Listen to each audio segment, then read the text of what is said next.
This is the conference Anthropocene, or the Revenge of the Non-Human, held by the European University at St. Petersburg and specifically the Stasis Center for Practical Philosophy. I must say that this is a new center. It has just opened, or to be more precise, it opens on July 1st, 2020. So this conference is, among other things, it is to serve as an inaugural event of this center. And this center will have many more events, intellectual conferences, debates, etc. But the more pressing plan, and the plan that we want to share with you particularly, is to admit students, to admit graduate students, which we are doing now. The admission campaign has started. Я хочу сказать несколько слов для русскоязычной аудитории. Если вы чувствуете, что вам трудно смотреть и слушать конференцию по-английски, а сегодня все доклады, кроме докладов Регева и Павла Пепперштейна, будут по-английски, то мы обещаем через несколько дней вывесить запись с субтитрами. Русскими. Поэтому я просто вам сообщаю, если вам это удобнее, вы можете подождать. Надеемся, что вы с нами и будете слушать по-английски. I switch back. Sorry about this digression. So again, this is our pleasure to virtually meet all of you. And here in the virtual on the virtual panel are very important, very smart people all together with me, all very concerned with the human relationship with nature, or Earth, or cosmos, or whatever.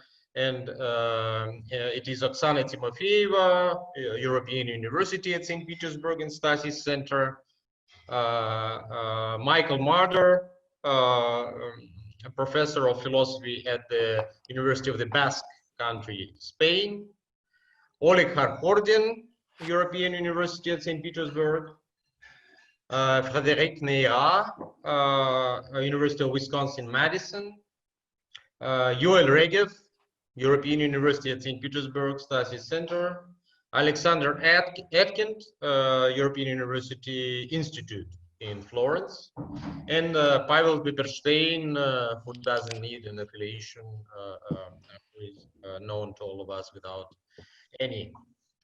So I don't know how to applaud here, but let's all welcome the speakers.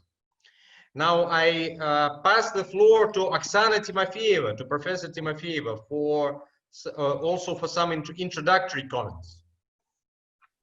My introductory will be short. I will add to Artemy's introduction the following information. The happiness and honor of this discussion is not only that we today inaugurate our new Center for Philosophy, Stasis, but also a new program, educational MA program, which is called Geophilosophy and New Materialism. And as you can see from the title, develops a professional knowledge in the field of philosophy, and that borders with not only social and human science, but natural science and environmental humanities, energy humanities, and is focused on the questions of problems of environment, ecology, and philosophy of nature. That's it. Now I pass I invite you, if you are student considering doing studies, to be our, join our events, follow, and I pass the floor back to Artemy. Thank you, Oksana. And now a little change in the program. I was going to give just a technical speech, but I decided to give a substantive speech instead, or along with it. So I will occupy your attention for a while. I will give a talk which is not in the program and which is entitled David and Goliath. As you know, many recent discussions in philosophy and social theory imported what originally was just a geological term, the Anthropocene. The attraction, of course, was the chance to include human agency back into natural science, not through the traditional physiological determinism, but inversely through the effects of human free agency on nature. So the place of the free humans in the nature, not the physiological determination of humans. This further had a practical significance, as these effects, the effects of humans, are generally seen as destructive, which raises the urgent concern to stop intervening in the sacred body of Mother Gaia. Humans, through their industry, exterminate animal species, burn substances, and poison the atmosphere by their own types of gas. On a less moralistic note, one may think back of Evald Ilyenkov's 1950s Wagnerian text on the cosmology of spirit, where Ilyenkov projects in the future the destinal mission of humans, which is to destroy universe. So he agreed that humans are destructive, but thought that it was actually a good thing, not like us today. Against this background, the current pandemic, the coronavirus pandemic, revealed another, no less old face of nature itself as a nemesis, a destructive predatory force in the spirit of Darwin or maybe Nietzsche. This looks pretty ironic, as Slavoj Žižek, among others, was quick to pick up on. He noted that actually the nature counterattacks in the situation where we thought we were its masters. So our today's title is in a way a pass to Žižek, but it's kind of an obvious thought that many people had at the moment when the pandemic started. However, my question today is whether these two situations, these two perspectives, the Anthropocene and coronavirus, whether they are that different from each other. There are asymmetries in both perspectives, as they are both constituted by the effect of hyperbolic incommensurability and by the entities standing, so to say, at the edge of nothing in a certain context, in a certain situation. The very rhetorical effect of the notion of Anthropocene, what makes it actually into a hypothesis which is still under discussion, under negotiation, is that normally humans should not be able to affect the cosmic and geological processes, because humans are just too small in comparison to Earth, and even more so with the solar system. With their mind, of course, humans can cover immense space and time, but materially speaking, they are infinitesimally small, because universe is infinitely big and actually extending. Earth as a planet sends us back to the view from the outer space. The notion sends us back to the space view from the satellites. It is from the satellites that we know that we live in the Anthropocene. And therefore, it is not surprising that the discussion obtains the theological tonalities, because we are dealing with something infinitely big. It is notable that some of the heaviest impact on Earth by humans is produced by gases. A gas is, of course, a rarefied and therefore omnipresent and all-penetrating non-substance. Gas is actually the word for chaos. The original etymology is about chaos. And another human impact is from the production of new radioactive materials. Humans produce nuclear energy, and therefore they create radioactive materials that have not existed. Ilyenkov actually thought that the doomsday of universe would come through something like a tremendous nuclear explosion. He didn't think of the wormhouse effect, greenhouse effect. Moreover, the human effect on climate is a statistical, probabilistic matter. The danger is not that the humans have already changed the climate that much, but that the humans have destabilized the climate, that they have destabilized Earth to the point where even a slight event, let's say one nuclear explosion, can send a geological history in an entirely new direction. It can produce catastrophic apocalyptic disasters just because of the instability. A quilting point can send the situation astray. Now, this is the geological part.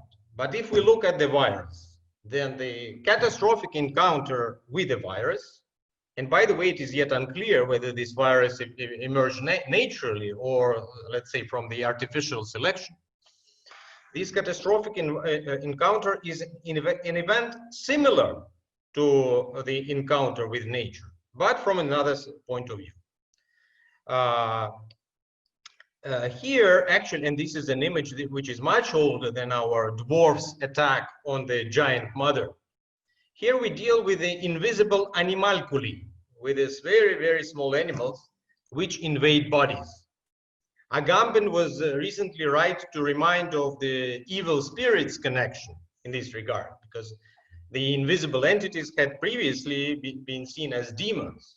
Demons are also invisible, or in the Arabic mythology, it's genies. Genies are not like Starik Khatabich, but they are actually invisible normally.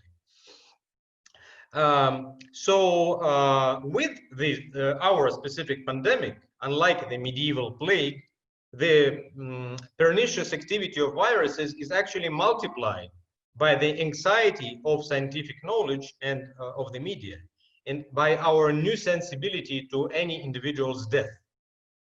Having defeated wild animals and even most bacteria by the antibiotics, humanity is still more or less powerless in front of the smaller adversary. So bacteria are fine, but when we go below bacteria, we are in deep trouble. Smaller the radioactive particles, but they are also very, very dangerous. And indeed, viruses do to cells what the radioactive particles or fragments of the nucleus do to atoms. It's more or less the same thing. So you see that we deal not just with a dialectical identity of what Nicholas of Coos named maximum and minimum. And, you know, for him, these are both mysterious objects, or not objects, absolutes, which require heightened attention, whether it is anxiety or whether it is care. Anxiety about the small, care about the big. Dialectics, the dialectics plays out here in a much stricter sense of the identity of relationships. In both cases, an infinitesimal force attacks a giant through a sort of pulverizing invasion. David slays Goliath. In both cases, invaders use the forces of the host. In the case of Anthropocene, humans use natural laws for technological purposes. In the case of the virus, of course, uses the cell's reproduction apparatus against it. But the hyperbological script, this is the term coined by Lacoulabart, is the same.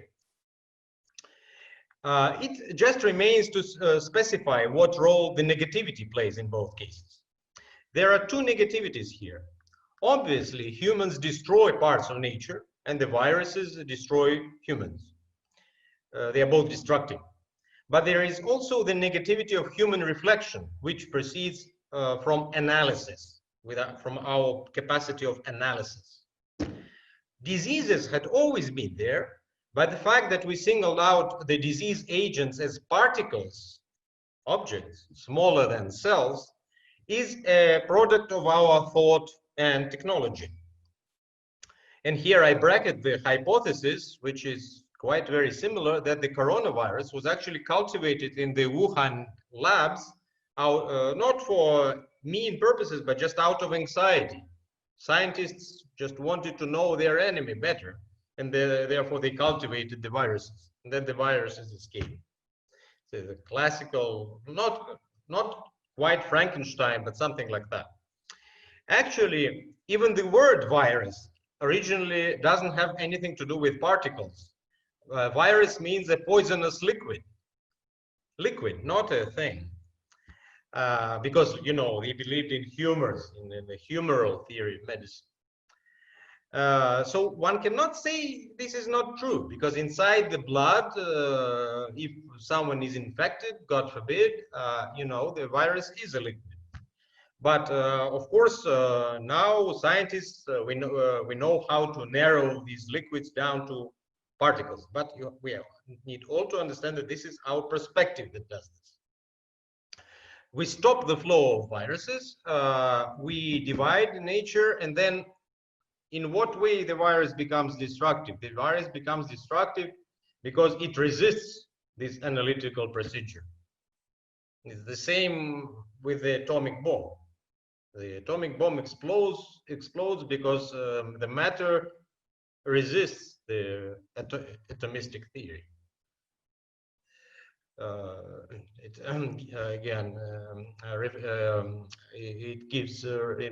does revenge.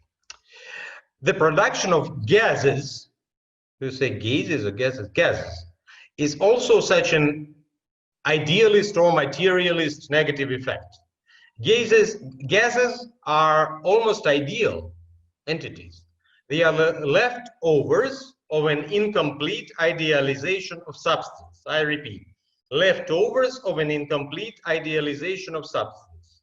This is the gas, and including the air of the cities, which is now infected with coronavirus. One destroys nature, yes, but not completely. And the fight, a bitter mortal combat that we are now conducting, is actually held on a micro level, at the edge of nothing, to speak Badiou's language.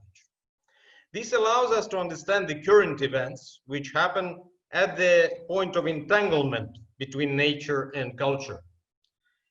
On the one hand, the disease. On the other hand, the mediatic hypochondria, the hyperbolized hypochondria, plus the hyper-individuation, which is produced by the isolation.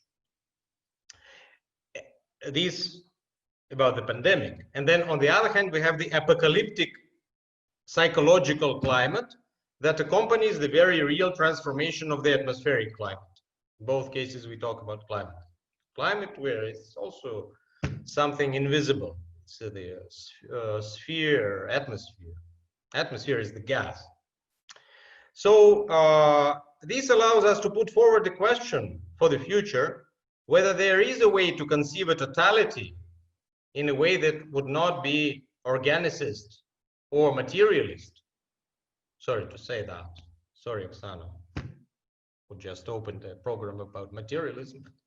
I am not a materialist, and I think there is a big danger in the materialist conceptualization of atoms, both atoms and the Earth. So we need some kind of totality in another sense, a totality that would involve a complex interplay between maximum and minimum, between force and matter. They said Stoff und Kraft in 19th century. Between, let's say, an interplay between something and nothing. That's what we need. And here I shut up. Thank you. And without further ado, the floor goes to Oksana, who gives a talk. Let me see, the divine violence of the non-human.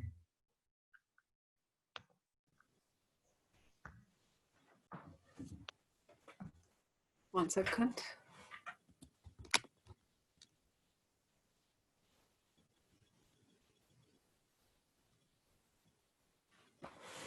So I just present this paper. By the end of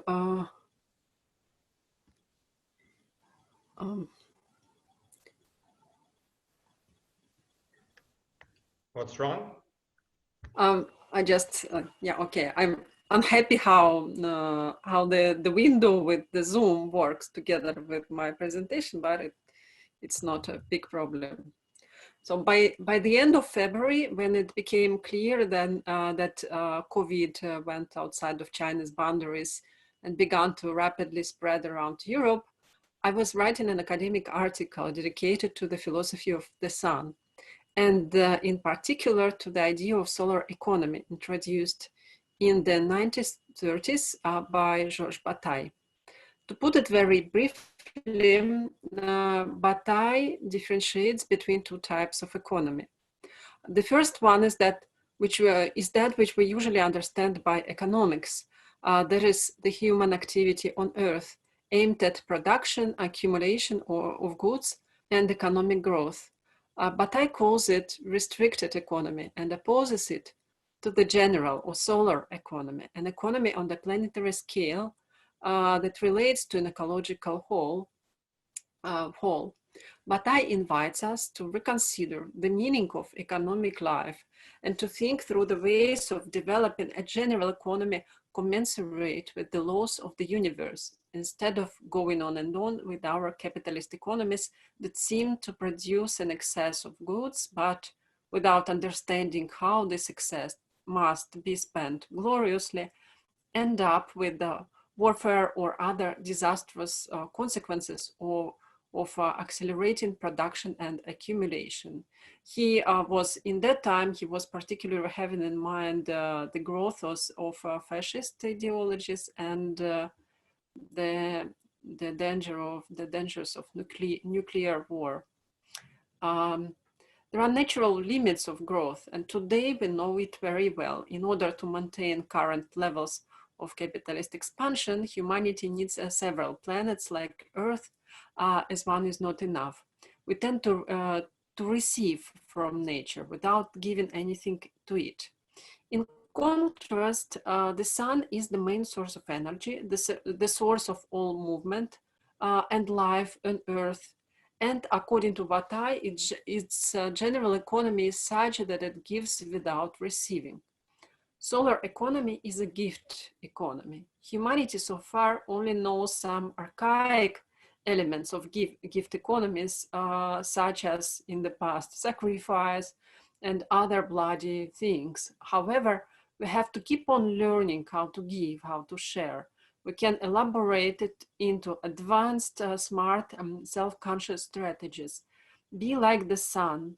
This is basically Bataille's motto for the possible future of the political economy, adjust to the planetary scale and balanced with the ecological whole.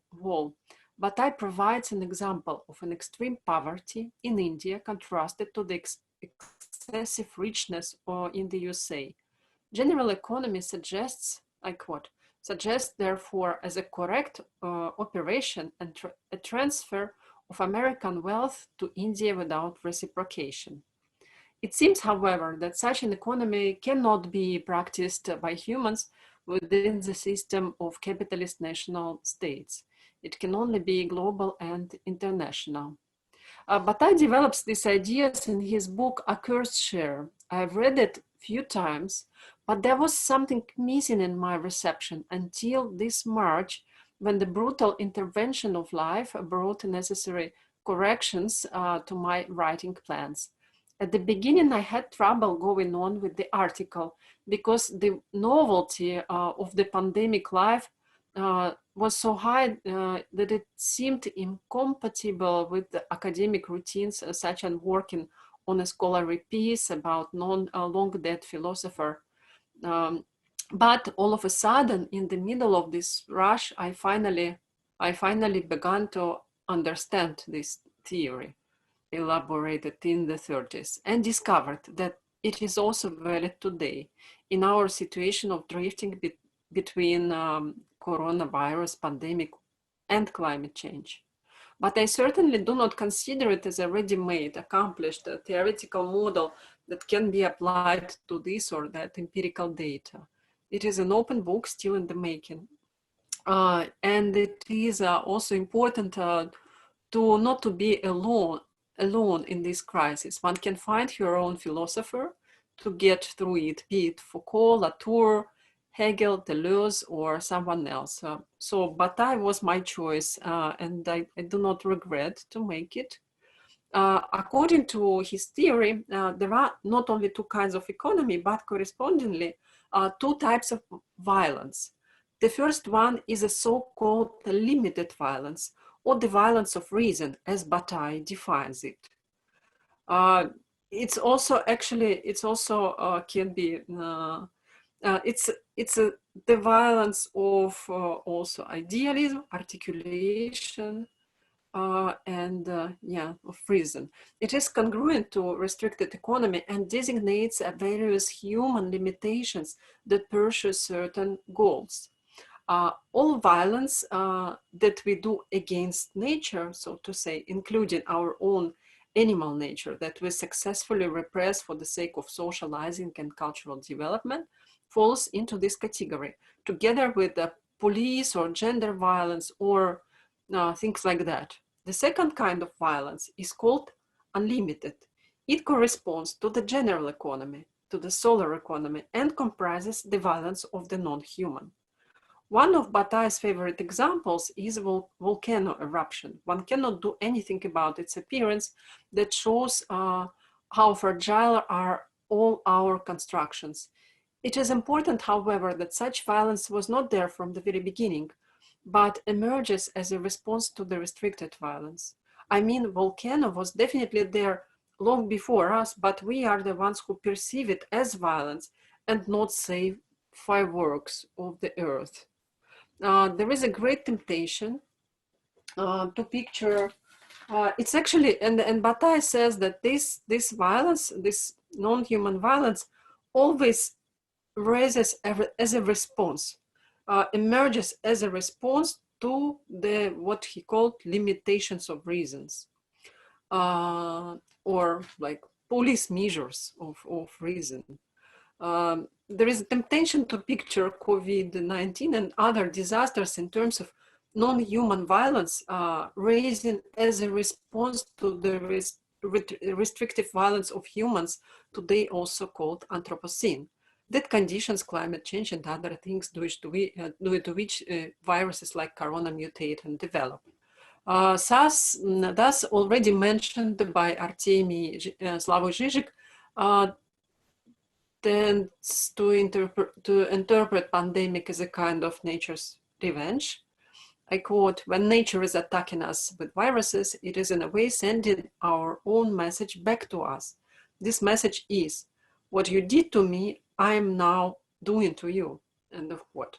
One can also say in a Latourian manner that the earth bounces back. It is true indeed, especially if we think about ecological factors brought to such a mutation of coronavirus that it became so contagious and dangerous for human beings, about urban and industrial development that destroys animals' natural habitat, or about an unprecedented cruelty of wild animal slaughter that directly or not, but causes a pandemic. However, I have to make one important reservation. Nature, or better said, an ecological totality whole, is not an individual. It does not do anything on purpose. In Bataillean perspective, the violence committed by nature is sovereign. That is, it does not pursue any goal. It's a non-human. It can be committed by nature, but it's not like natural, and it does not pursue any goal. Doesn't serve as a means for something. This highly resonates to the concept of divine violence introduced by Walter Benjamin, and in contrast to the mythic violence that manifests the power of the strongest, the law divine violence manifests justice. Imagine a situation of the people being brutally beaten by the police. The law is on the side of the policeman, whereas nothing seems to be on the side of the people that are beaten. One says only God could help them, meaning that nothing could really help these people. The law itself becomes an instance of an ultimate injustice. There is, however, still another kind of violence at people's disposal, the one that is outside the law. This violence is divine, not because it comes from God, but because it is in place of God. It is sovereign in the sense that there is no, in Zizek words, there is no big other guaranteeing its divine nature.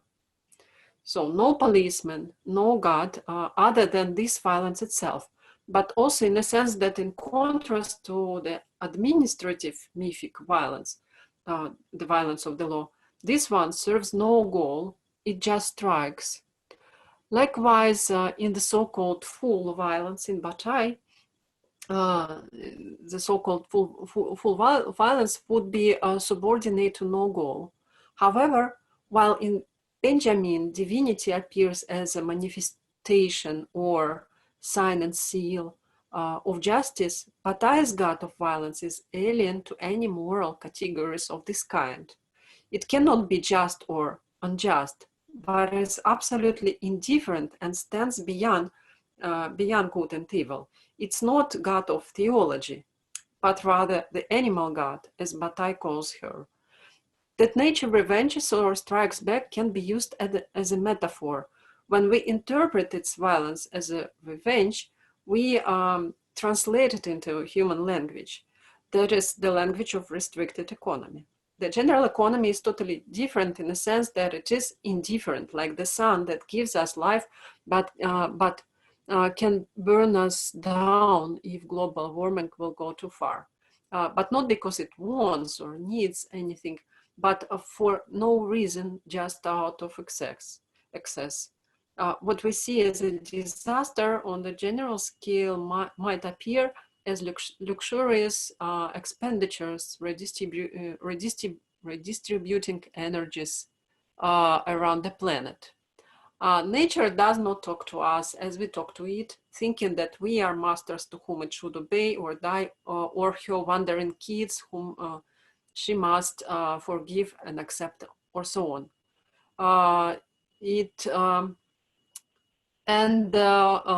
COVID-19 as a particular example of the non-human violence is interesting because it puts in jeopardy an entire global system of restricted economies. Again, this jeopardy exists only in humans' worldview. On the planetary scale, the destruction of a certain economy, say Russian or Chinese or even American, is not a big deal, but for us it is a volcano. And to conclude, in face of the pandemic with its catastrophic effects, restricted neoliberal economies show how narrow are the limits of their possibilities. As noted by Michael Marder, who is here, it is not a mere coincidence that the virus received the name Corona. Transgressing all the borders, the virus becomes a figure of sovereignty in the age of the dispersion of power. States' reaction to the pandemic is analogous to the one on migration. They create barriers, but the virus goes through. If we were to think of responses on the planetary scale, we should have to discuss the possibilities of global coordination and collaboration, or using the state power to channel resources, as Soteris say, from the private sector to socially necessary directions. And finally, reshaping the entire system of the world economy according to the principles of solidarity, sharing, and thinking of the whole. Pandemic invites us to gloriously spend an enormous wealth of certain countries and individuals, and to transfer their excessive resources to the most affected areas where they are really needed. Instead, restricted local economies tend to isolate particular units, First, countries close their borders, then provinces and cities, then families lock inside their apartments, then individuals must develop social distance and defend their bodies with facial masks, glasses, gloves, and sanitizers. But even the governments are forced to understand that it's time to share and start to suggest some minor elements of the general economy, like giving money to those who lost their jobs. This pandemic shows that one cannot even save restricted economy from the violence of the non-human without introducing such elements. So its own elements. It works like an immunity, like to immunize the restrictive economies from the general economy. The governments introduce some elements of it. But it also shows that the question is not how to save the restricted economy, that is how to save really existing capitalism, but how to replace it with something more general and more generous, with something glorious, as Bataille would say, and I really like this word. So basically the question is not how to make nature speak human language and being a part of exchange with human, but how to make ourselves speak its language, not to picture, say, nature as a revolutionary that sends a deadly virus to illegally migrate through frontiers of our national states, but how to make a revolutionary act rather virus-like, but also solar and sovereign. That's it. Thank you. Thanks so much, Oksana. And by the way, as you are thinking about your questions, you cannot pose the question right now, but you can put it into the chat if you want. So the chat exists for you. And then at the end of all the presentations, there will be general discussion. You will be able to actually ask the question. And our next talk is Michael Mader, who is again a professor at the University of the Basque Country, but physically he is in Portugal. And his talk has the title "Only a Virus Can Save Us." Michael, your floor. Yes, thank you very much, Artemi, and it's a pleasure and an honor to be in this great company with all of you and to share some reflections on recent events. A small correction about the title of the talk, it's actually a question, so the question mark was left out, and it's not unimportant philosophically speaking. And of course, it's a question that also mocks a little bit and restates a quote from Heidegger, who said in his Spiegel interview, only a God can save us. So I'm replacing, of course, God with virus and putting a question mark at the end. But I will not be talking about Heidegger, so rest assured in this talk. Many have been quick to point to the economic slowdown, which has happened as a consequence of COVID-19, as a model of rapid changes needed to put the brakes on, if not reverse, global warming. With air quality considerably improving in metropolises on lockdown around the world, rivers and canals clearing, and wildlife returning, it seems that despite, or maybe thanks to all the pain and suffering it has brought, the new coronavirus has flashed before our eyes a snapshot of a utopian future, environmentally speaking. But behind the rosy facade, there is a much darker underlying reality. At its advanced stage, capitalism does not need human producers and consumers anymore. Roboticization, in which Marx saw the apex and the demise of this mode of production, renders huge sectors of the working class under or unemployed, yet stock markets recover independently of labor markets. Right? The actual consumption of natural gas or oil might have come to a grinding halt or diminished significantly, say in the aviation industry, but the volumes of their extraction are undiminished. When it is no longer possible to store these excess supplies of fossil fuel, they go up in flames in the practice of flaring, burning off excess supplies and releasing carbon emissions into the atmosphere regardless. And that is not to mention huge increases in environmental pollution from the torrents of toxic disinfectants, non-biodegradable masks, gloves, and other articles of personal protective equipment used only once and discarded all over the world. So an easy way out has turned out to be a dead end. The virus has become a deus ex machina of environmentalism. In this respect, it is actually in line with the contemporary condition of a crypto-messianic hope, wildly alternating with despair, these vacillations between a crypto-messianic hope and complete despair about the state of the environment. So only God will save us, or a little girl, either that or a virus. Still, isn't it highly problematic to let the virus decide for us what will happen with the environment? And isn't this letting decide of a piece with bestowing the decision-making capacity on the market? The subtext here, of course, is that eventually green sources of energy will become more profitable than non-renewables, and so economy itself will take care of the ecology, right? And so this goes very much in line with letting the virus decide on our relation to the environment. The emergence of SARS-CoV-2, the virus responsible for COVID-19, is an effect of definite objective causal chains. And I will not speculate about those causal chains, but there are definite objective causal chains involved. Nonetheless, the way it is called upon to serve as the blueprint for a transition to an ecologically sensitive life is spurious, purely accidental. In addition to its incessant self-replication, the virus replicates the Aristotelian automaton, characterizing both animals and inanimate, apsuchon is the word that Aristotle uses, both animals and inanimate entities. The automaton, in his words from Physics, Book 2, is any cause that incidentally produces a significant result outside its aim. Now, Aristotle is careful to distinguish these accidents from the subset of luck or fortune, good or bad, namely tuche.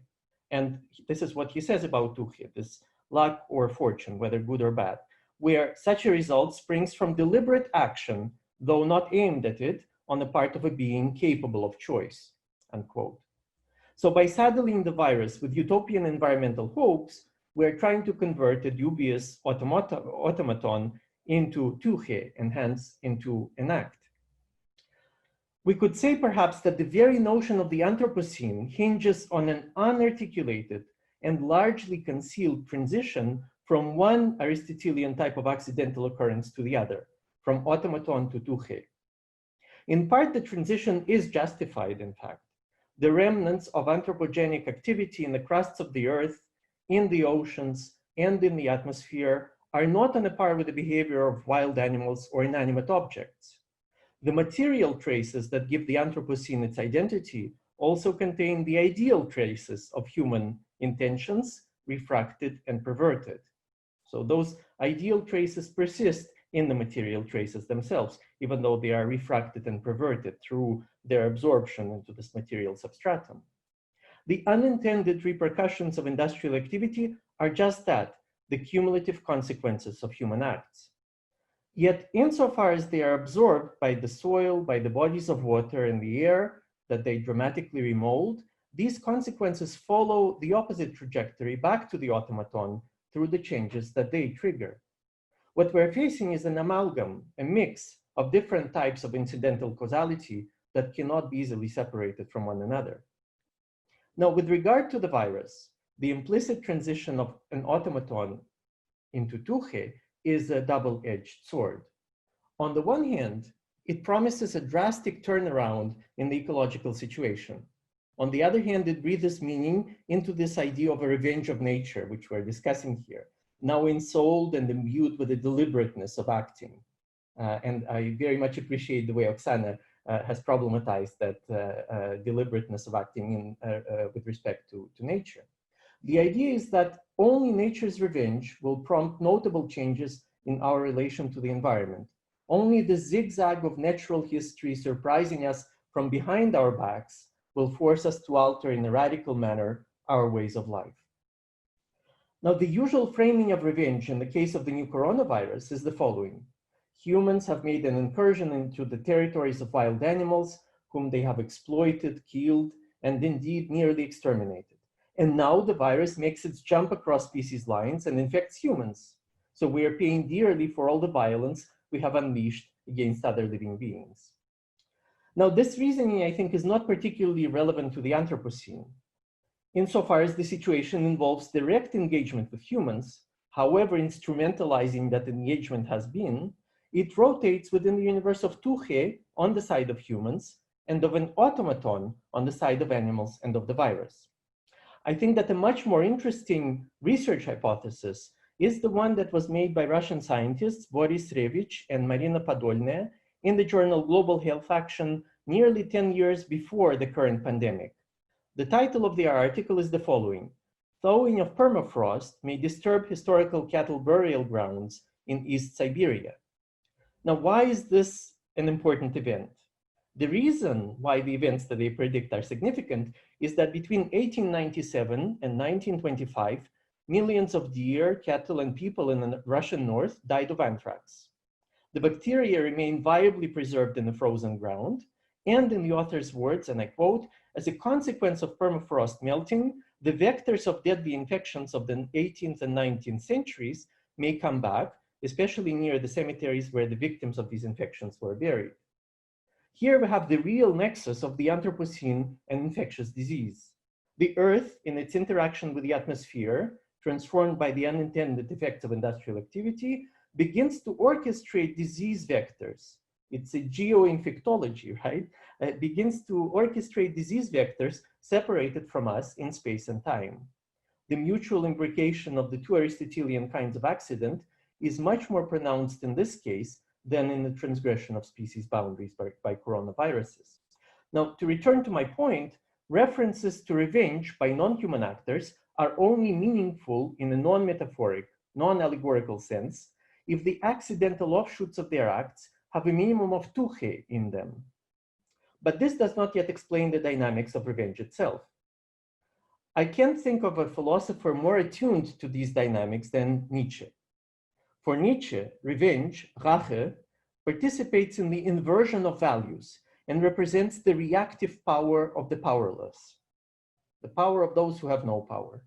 On the subject of Judeo-Christianity, he writes in the Genealogy of Morality, and I quote, "Out of the trunk of that tree of revenge and hate, the deepest and most sublime hate, namely an ideal creating, value reshaping hate, whose like has never before existed on earth, grew forth out of this trunk of the tree of hate and revenge, grew forth something just as incomparable, a new love, the deepest and most sublime of all kinds of love," unquote.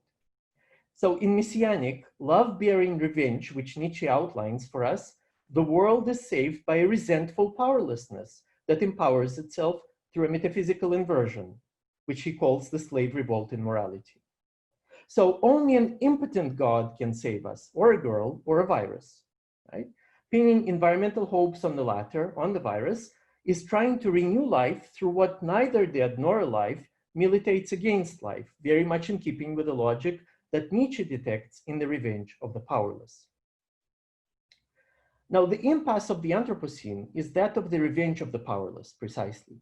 The guilt that becomes a formative wound of the human in our day and age, the human as a festering guilt wound, makes us welcome perceived punishments, floods and droughts, suffocating smog and pandemics, as repayments for past sins and as possible signs of future redemption.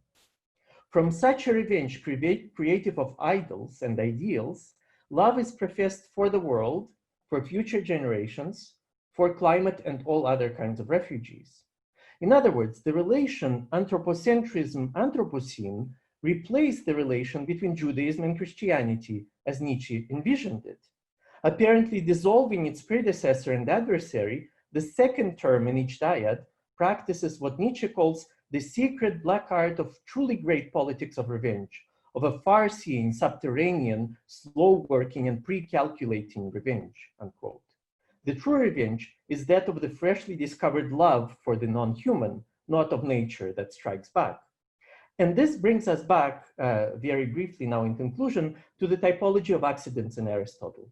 An automaton cannot be associated with deep, unconsciously harbored revenge and the love it mutates into. Only Tuche can.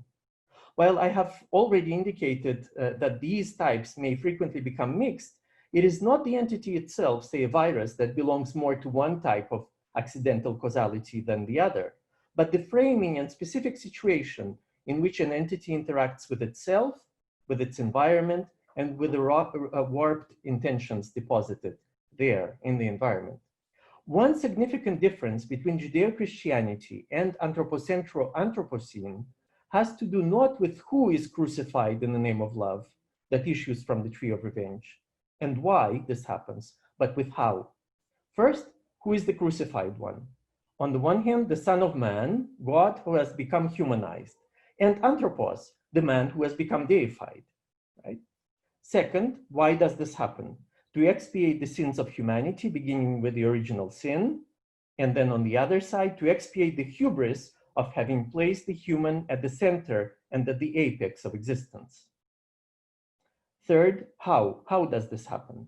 Even in response to this question, there is a partial overlap by assuming a certain powerlessness wielded as a new strength. But then again, how is that powerlessness assumed?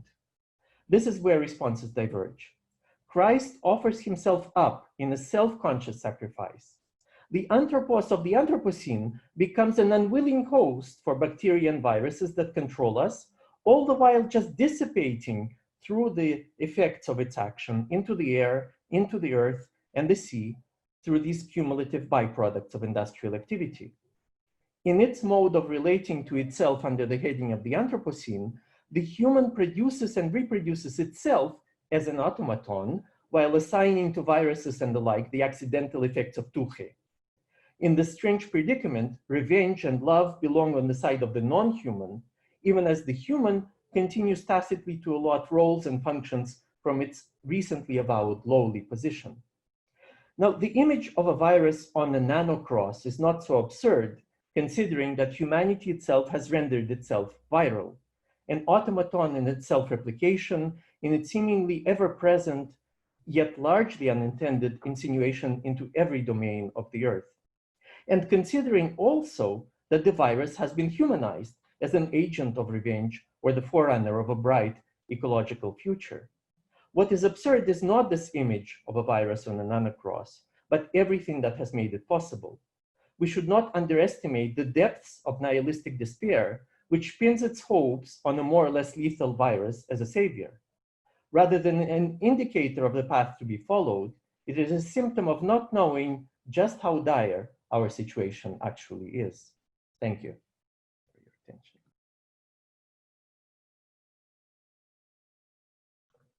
Thank you, Michael.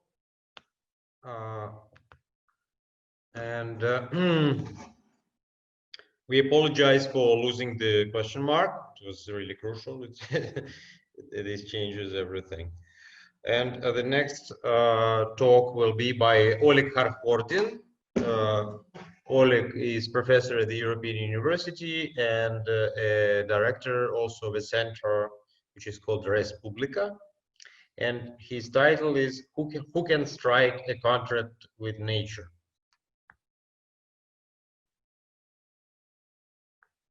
Oleg. I'll try sharing a screen first and I'll see what, Artem, tell me whether it goes up. Here it is. Yeah? Yeah, good. Okay, good. Well, thanks for the opportunity to make a small presentation in a sequence of good people speaking about the problem which concerns us all.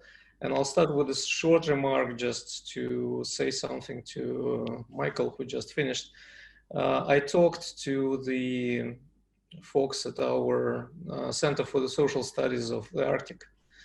And they said that the last outbreak of anthrax in Yamal, which happened about some years ago, I mean, it's not proven that these were paleo microbes or 18th and 19th century. Anthrax was there, but whether it was through the melting of the permafrost or not, we don't know. This fact doesn't change anything about your idea about concatenation about the two, but so that in the future, if you talk, I mean, if there's factual questions, it might help you. So coming back to what interests me, I'm not going to talking about violence. We'll be talking about how to stop it, in a sense, with the help of what Michel Serres has proposed should be called the natural contract. Now, Serre was, of course, a famous French philosopher who was a big influence on Bruno Latour, who is actually just opening up today the big new exhibition on Anthropocene in CKM Karlsruhe, where Sloterdijk used to be a main instigator and inventor. So I advise all of you to go take a look at this. When they open, they will be showing and streaming content from today, 7 p.m. until Sunday. And there's lots of interesting presentations on Anthropocene there, about 20 or 30. Now, I'll just repeat what Serre said about national contract. I'll try to say how, in a sense, it's wanting, if one takes a standpoint of classical languages and people who study them. And I'll try to find some kind of a solution using not the exquisite theory of Bataille, but rather old school or old-fashioned theories like Hobbes, Locke, and Rousseau. Sorry to tell you that, but if I'm talking about the contract, I have to come back to the classics also. Now, Serre, of course, was one of the first to notice in his book, which was published in '92 and then translated into English in '95, that actually we as humankind have become so powerful that actually the old being in the world, according to Heidegger, has been completely transformed into some kind of a new existence.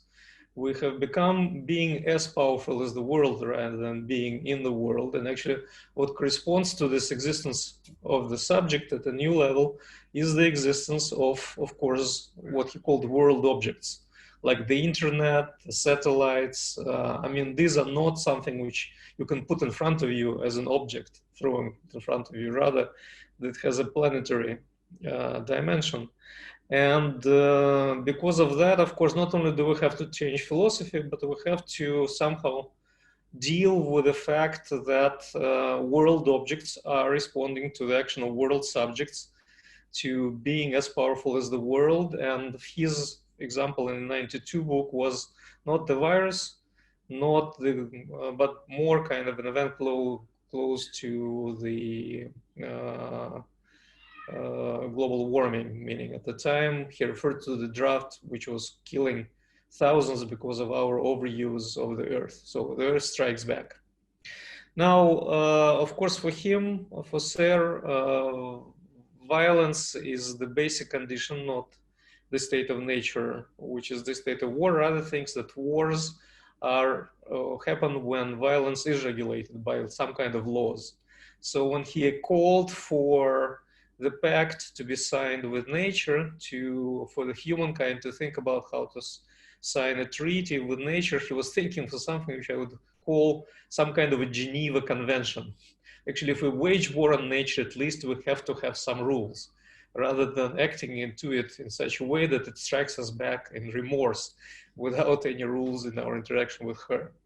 But when he tried to analyze also the concept of contract, and we recently had a seminar where we had somebody talking on the central idea of Serre about contracts. This is, of course, contained in the very etymology of the term, right? Contract comes from contractare. Tractare is to draw, to attract.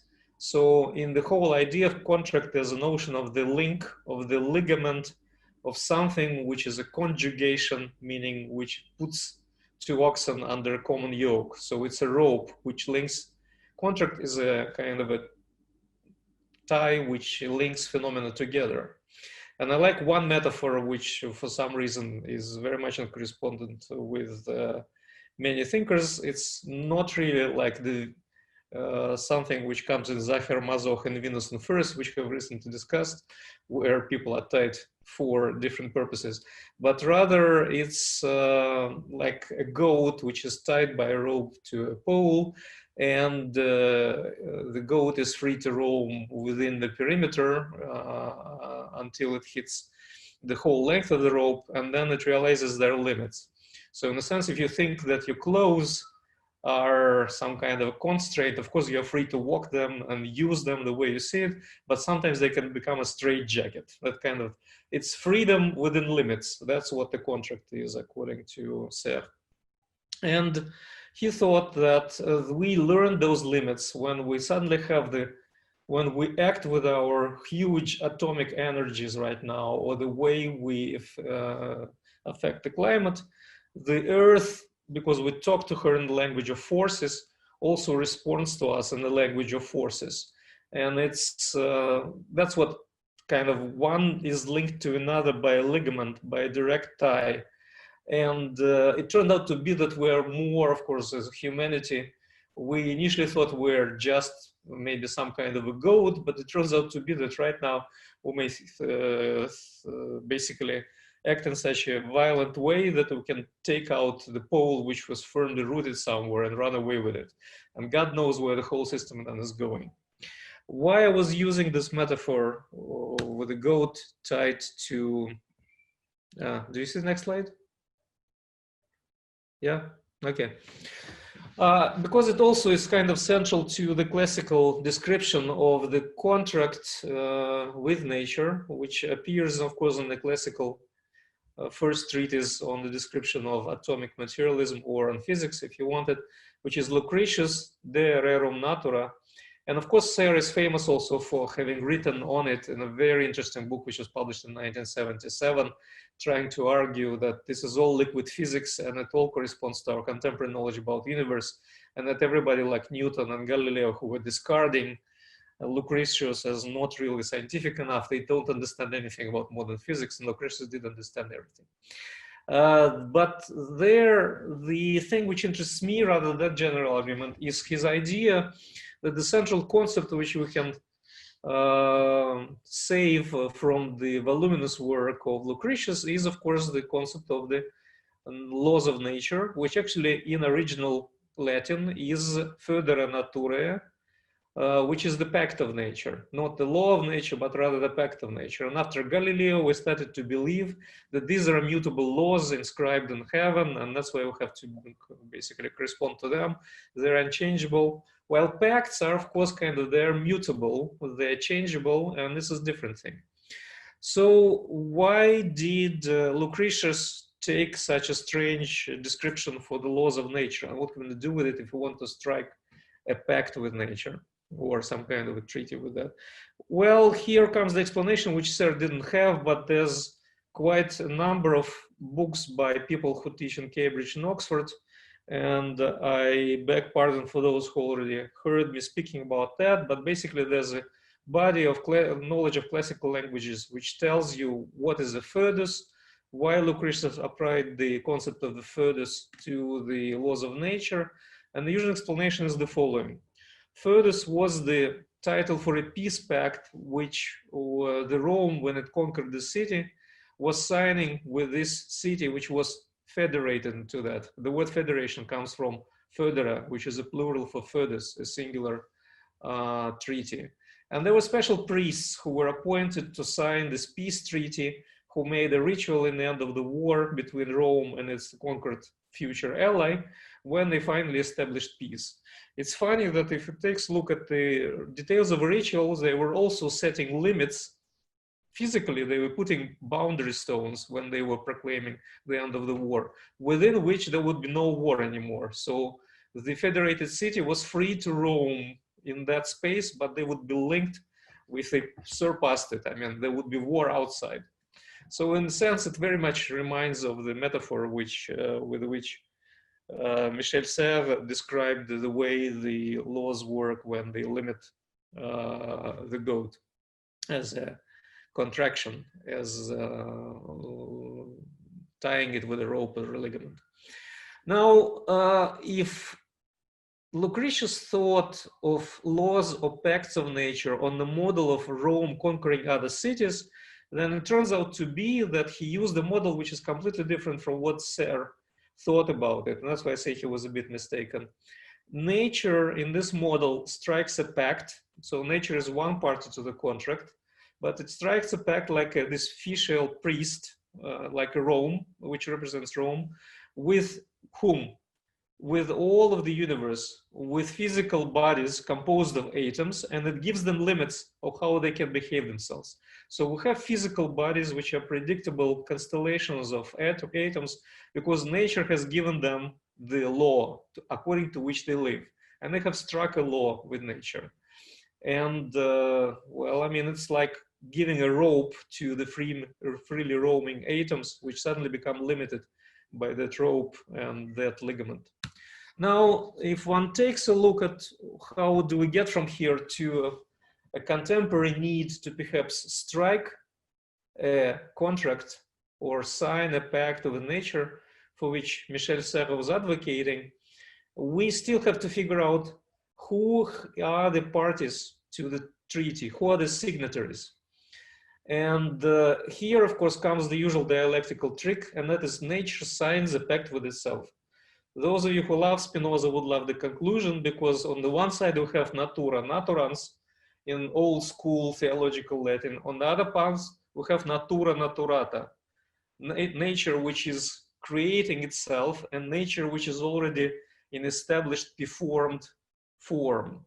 And how does that happen? Well, the idea is that on the one hand of the treaty, on the one side, there's nature which gives laws to the atoms, and on the other part of the treaty, there are atoms which are forced to become stable physical bodies. So how do humans fit into the picture? Well, I think one correction to the picture, which is important to Michel Serres at least, is that humans cannot think of themselves as masters of the world. So they cannot be the co-signatory of they cannot be the sole signatory of the pact with nature. They are there just as part of physical bodies. So if they are to sign a pact with nature, they have to sign it together with other physical beings, just being humble beings next to other physical beings, rather than just as humans coming out and finally talking to nature. No, this mastery is gone. We should be there together humbly with other existence to sign something with natura naturans. And the consequences of that conceptualization of that kind of image, where do we go from here? Well, it seems that nature, when it acts on us, it's kind of acting right now with, poetically speaking, with remorse, or it has become touchy, as Isabelle Stengers or Bruno Latour would put it. But anyway, natura naturans is striking us with force, and we know what this force is us. These are the earthquakes. Thank God we didn't have anything as powerful as Lisbon earthquake in Europe since 1755, but wait a little bit and you'll see what is coming. There's cyclones, there's viruses, there's ocean level rising. We don't know what else is there. So let's imagine with that powerful action of natura naturans, what we can do with other physical beings. Well, and here I propose to model and start. Well, the first one, of course, is that we should finally sign some kind of treaty. And if not with nature, then maybe between us, just to kind of give her legitimate force of violating us the way it is violating us right now. What do I mean here? Well, I mean here the following. I mean, Serres was teaching in Stanford, and at some point in 2006, he was called by it was in Canada, in British Vancouver. He was called to say, how do you imagine this treaty? Who will be a co-signatory? Nobody's going to ever sign it. Who will stand for nature? How do you imagine it? He said, do you think that Rousseau ever thought of anybody who would be actually signing the social contract? Do you actually think that Hobbes ever thought of anybody who would be physically signing the contract? Forget it, it's an imaginary situation. So here it's also the first step to the contract is an imaginary situation when all those affected, and these are physical bodies and us as humans, all those affected by natura naturans, we say, sure, stop. You are the boss. You are number one. We are all, right now, we're all signing a treaty on the model of Hobbes between ourselves to accept you as our legitimate Leviathan, to accept you as our sovereign. We band between ourselves to give you the capacity to violate us whenever you want it. So this is just, let's accept the situation as it is right now. But at least we conceptualize it, and it's the first step. Like this is B, right, on the slide. And the next step is step C. Meaning, okay, finally, when we kind of understood what nature is doing to us right now in the usual social contract categories or the usual contractarian theory, of course, the next thing is then to go further than Hobbes, because Hobbes was satisfactory for the time of English Civil War, but he was completely unsatisfactory afterwards in terms of a practical solution, as we know. So we have two options at least to play with, to start with, even though they might not be the best ones. The first one would be to make a step like in John Locke, and that is to say, okay, nature or natura naturans or the earth should not be the Leviathan with unlimited sovereign power.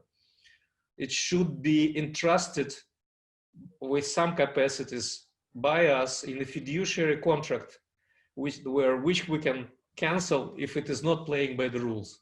If it becomes too violent, we're stopping the game and we stage an uprising.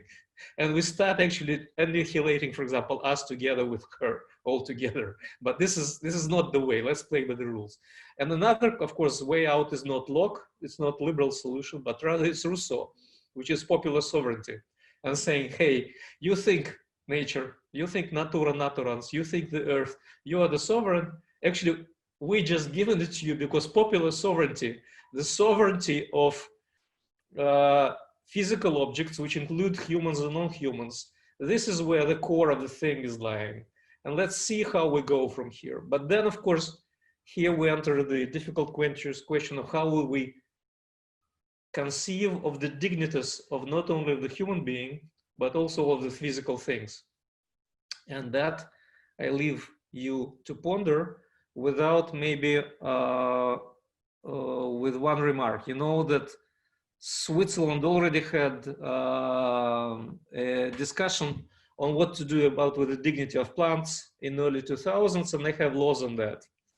We haven't yet contemplated the dignity of climate change, and we haven't yet contemplated dignity of other physical forces, but this would be on the agenda if we are to follow in the footsteps of that contract. Thank you. Thank you, Oleg. A lot of food for thought.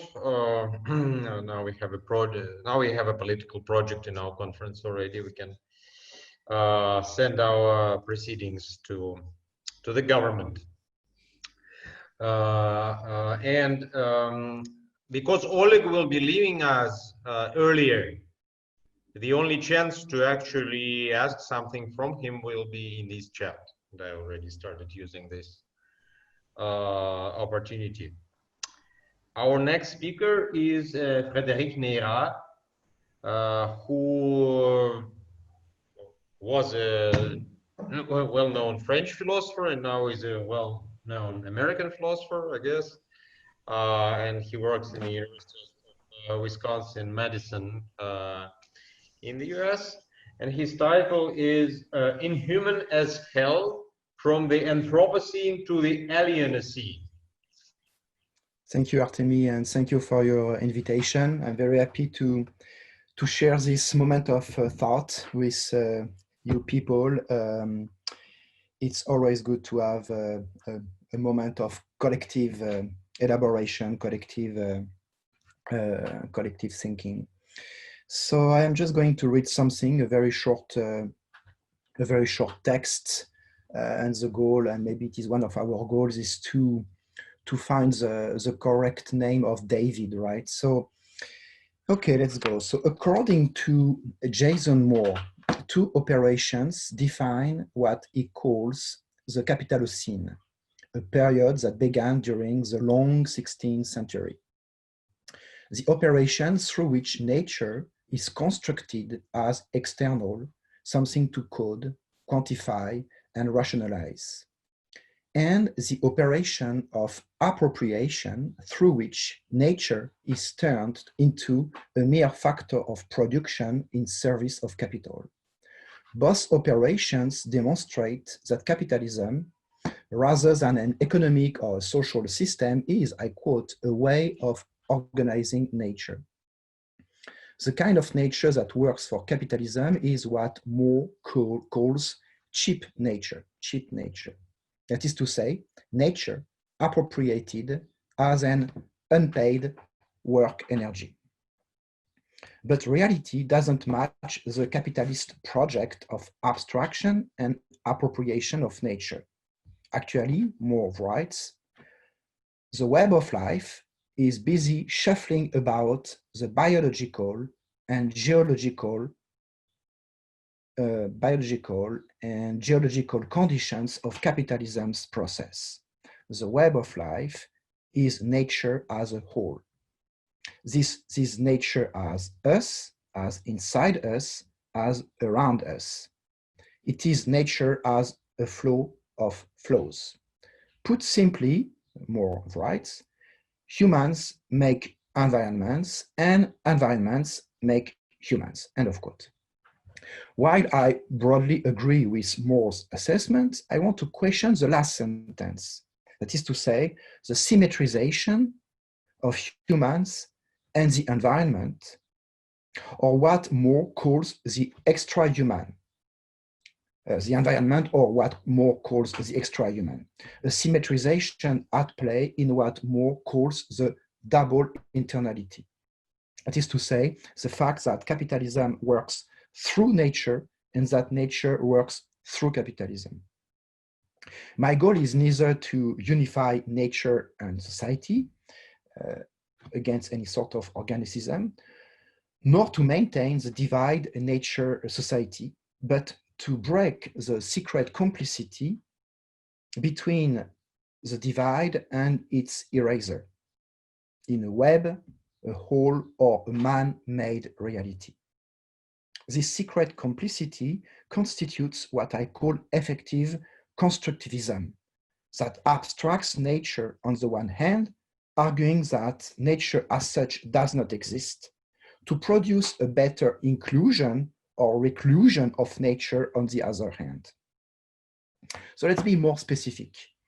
Moore affirms that cheap nature is not the only form of nature, for capitalism itself is produced in the web of life. By this, Moore does not mean that the divide nature-society does not exist, but that it exists as a real abstraction, I quote Moore. Even though this divide does not correspond to reality, that is to say, the fact that, I quote, everything that humans do is already joined with extra-human nature and the web of life, this divide is, I quote again, a real historical force that structures our knowledge and the relations of power and production. But if the binary nature society is a real construction that shapes the world, then I'm not sure that, I quote Moore again, capital and power do not act upon nature, but develop through the web of life, end of quote. Actually, I think it's not easy to distinguish the upon and the through, because the through is contaminated by the real and powerful abstraction at play in the upon. If I am correct, then is it possible to reverse the asymmetrical power of the upon the through? Or can the extra-human or non-human force declare its independence? I'll try to answer this question in the two following sections.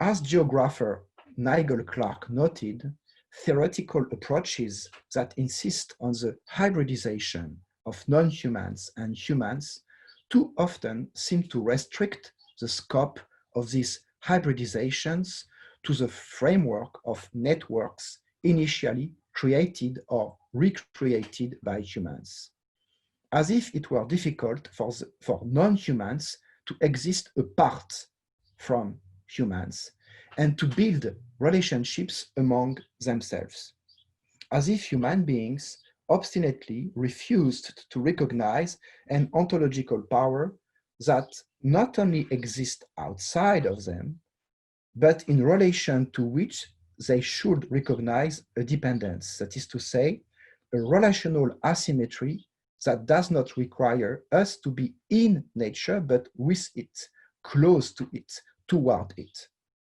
In fact, it is always ultimately human beings who take advantage of hybridizations. It is they who forcibly introduce non-humans in the Capitalocene and not the other way around. Of course, as Moore argues, nature shapes us and acts in us. I don't deny that. But this action as a real action is only possible because the Capitalocene fails to subsume everything, because the non-human escapes the human appropriation and attempts to reconstruct everything, because the extra-human, what Moore calls the extra-human, breaks the symmetry in which human beings try to trap them. Donna Haraway's recent theorization of the Cthulhucene could be seen as a way to break this symmetry so common to constructivist thought, in which I include Bruno Latour. For Haraway, the Anthropocene is a limit event and not an epoch that belongs to the Cthulhucene, the long-term epoch that, I quote, entangles myriad temporalities and spatialities and myriad interactive entities in assemblages, including the more than human, other than human, inhuman, and human as humus, end of quote. In the Cthulhucene, the first terraformers are not human beings, but bacteria. And the Anthropocene has not to be understood as a summit of anthropomorphic creativity, but as a terrible ecological and social impoverishment. To prevent the Anthropocene from lasting and becoming a real epoch, Haraway suggests a new kind of feminist slogan, I quote, "Make kin, not babies." Rejecting any easy criticism from the left, which would see in such a slogan the barely masked hand of neo-imperialism, misogyny, and racism, Haraway insists on the material urgency of our global situation. Human overpopulation would be disastrous for human beings and innumerable other animals. Far from fetishizing technologies, Haraway's analysis invites us to reform the way we symbolize our kinship. I quote, "I am a compostist, not a posthumanist. We are all compost, not posthuman," end of quote. Haraway's compostist manifesto resonates with the ethos of degrowth, post-carbon, transition towards movement. It seems to me, however, that such political perspectives not only require constructing and composing new possibilities, but also recognizing a dimension of impossibility, something I like to call the unconstructable. It is indeed the unconstructable, that is to say, something that cannot be constructed, that urges us to degrow and to decelerate. Alas, we keep denying the insisting presence of the unconstructable. We keep thinking that we can turn our bodies and the earth into what we want. We keep thinking that the world is a product of the arrangements of humans and non-humans. But that's a delusion, and I want to clear it up as far as it's possible in the third and last section of my talk, a section devoted to the inhuman. What I argue for is to get rid of the false idea of a plane of symmetrical composition between humans and the non-humans. In the same way that Jacques Lacan said, I quote, there is no such thing as a sexual relationship, I want to say there is no such thing as a human-non-human relationship. By this, I mean two things. First, I mean that in the Capitalocene, humans and non-humans are obviously not endowed with the same amount of ontological and political power.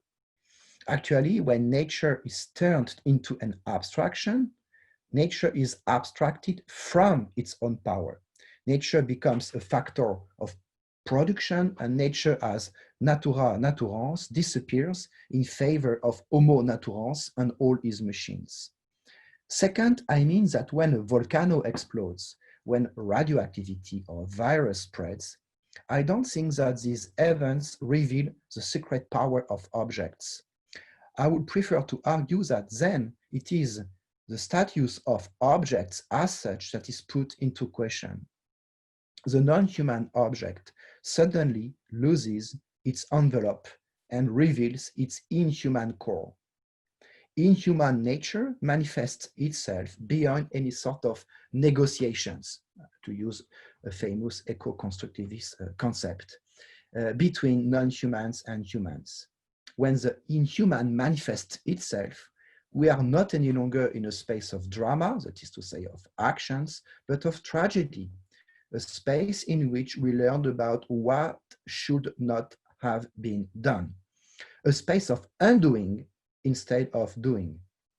In a way, what Donna Haraway calls the Cthulhucene is a way, one way amongst others, to recognize the agency of the non-human, like when Haraway describes bacteria as terraformers in a classic eco-constructivist fashion. But on the other hand, the Cthulhucene, with all its, I quote Haraway again, more than human, other than human, inhuman, and human as humus. So when the Cthulhucene, on the other hand, the Cthulhucene overflows any capacity to identify specific objects or even subjects. By making proliferate the names to call the earth, I quote Haraway again, Naga, Gaia, Tangora, Terra, Spider-Woman, Pachamama, etc. Haraway turns the earth into what I would like to call the spiders, a pure, unable thing that always escapes our linguistic power, a pure inhuman presence that dwarfs any terraforming project, be it coming from bacteria or geoengineers. This excess cannot be contained for long in the eco-constructivist framework. Having reached the end of its theoretical journey, eco-constructivism will have to dissolve in the furious ocean of the unconstructible, and the Cthulhucene will become an alienocene in which the inhuman cannot even be easily described as earthly. That being said, it will be a mistake to simply consider the inhuman as something completely distinct from human beings. From an environmentalist point of view, the inhuman is only seen as a disruptive event, a volcano, a tsunami, or any sort of ecological catastrophe that threatens us from the outside. From a speculative realist point of view, the inhuman is only seen as an ancestral reality deprived of life and thought. I refer here to Quentin Meyasu's works. As a Lovecraftian monster or any kind of cosmic horror. Here I think about Eugene Sacker and many others that I assimilate to what I call the speculative Lovecraftianism trend. Yet everything changes when we understand that the inhuman is not simply something out there, but also an internal reality. Borrowing from Jean-François Lyotard, I consider the inhuman at the core of every human being as what refuses to be shaped and reshaped. This unfading negativity does not incite us to do something, but to undo what exists, to leave a place to the unconstructable against any attempt to construct something with it. The inhuman is what in us refuses the future-oriented humanist process of becoming, a process that is also at play in any sort of post-humanist kind of thought. What is proper to humankind may be less its capacity to turn its indetermination into a form than its capacity to avoid any sort of determination, development, or adaptation. Far from affirming some agency, the inhuman negates its order to affirm an inoperative life and a thought for nothing. I think that one of the challenges of the ecopolitics to come will be to leave a place to the unbearable desire to stay inhuman? Thank you. Thank you, Frederick. Oleg Harkhordin, do you want to say something without, because you will be leaving? Are you here? I was just chatting with him on telephone, but yeah, he's here.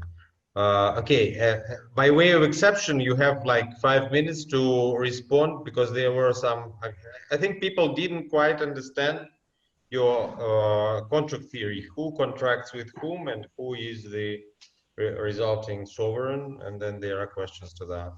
Well, listen, it's 15 minutes, and this was just one step further than we had the discussion in the fall with Alexander. So I see his question also in there, on the margins, and there's a question from Michael.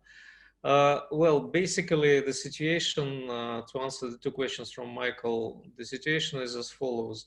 I mean, the Earth is already touchy, and it has become fickle. It's reacting, as some of us might consider that this is appropriate characterization. So when humans and non-humans are bending to strike a contract between themselves to endow the Earth with something like sovereignty, it's just accepting what is existing there.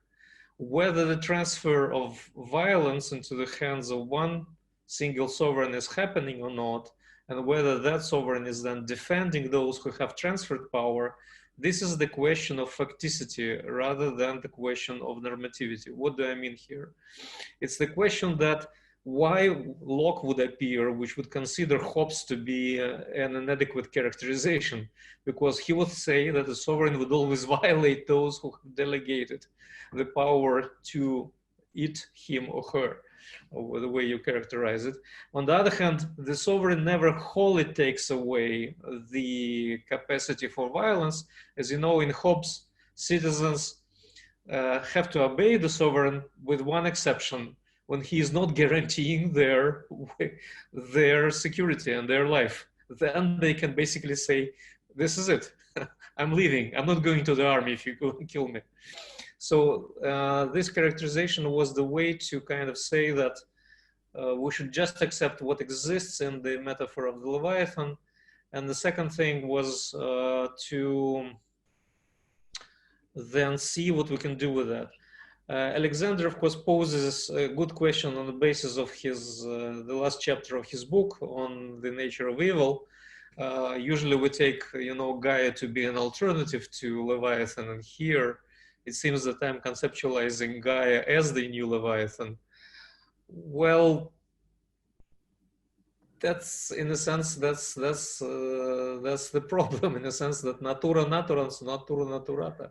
It's a double-faced Janus right now. But my usual answer would be, and I'll stop here so as not to monopolize the thing, is that I think that neither of the delegation models of the contract are working out, and in a sense it will fail.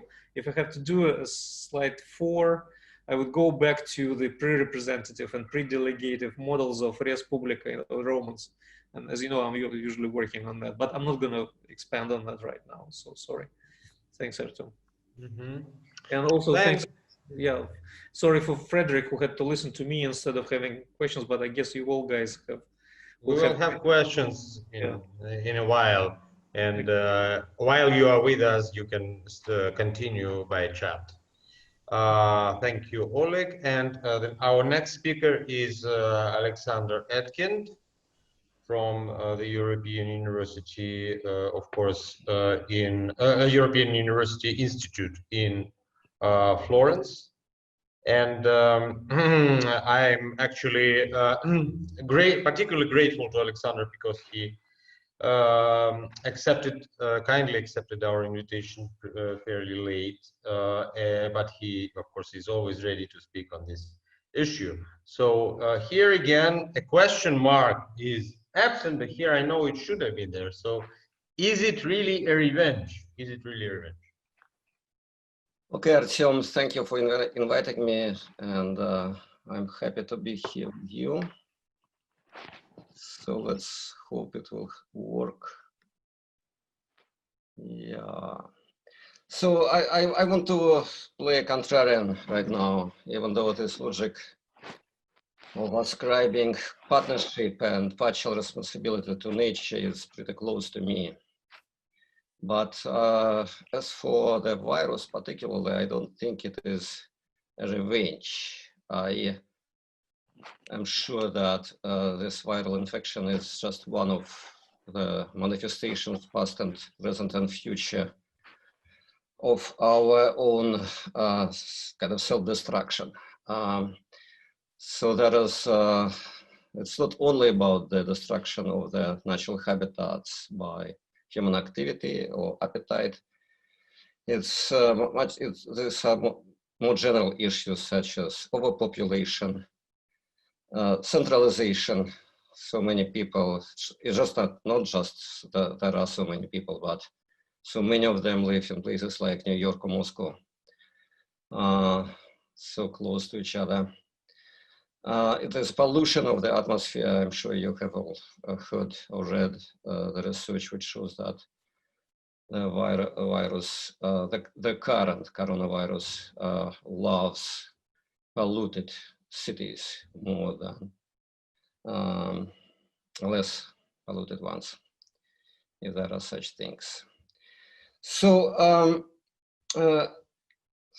this idea of thinking about nature as revengeful, it's obviously, I think it obviously relies on clear and well-known sources such as Bruno Latour's recent books.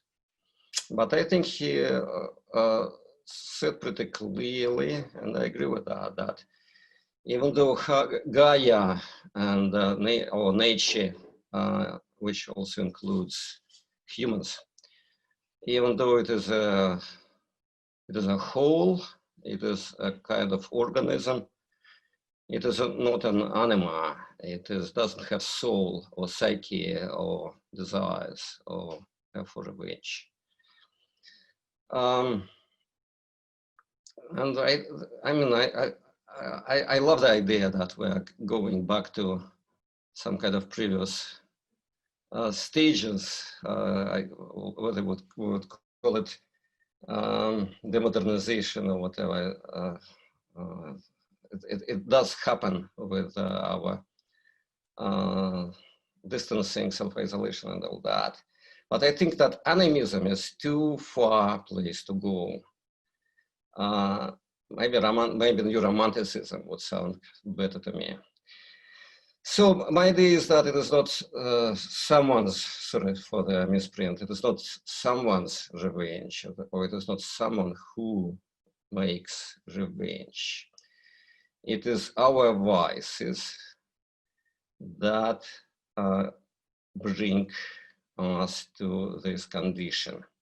So the question is, what is vice?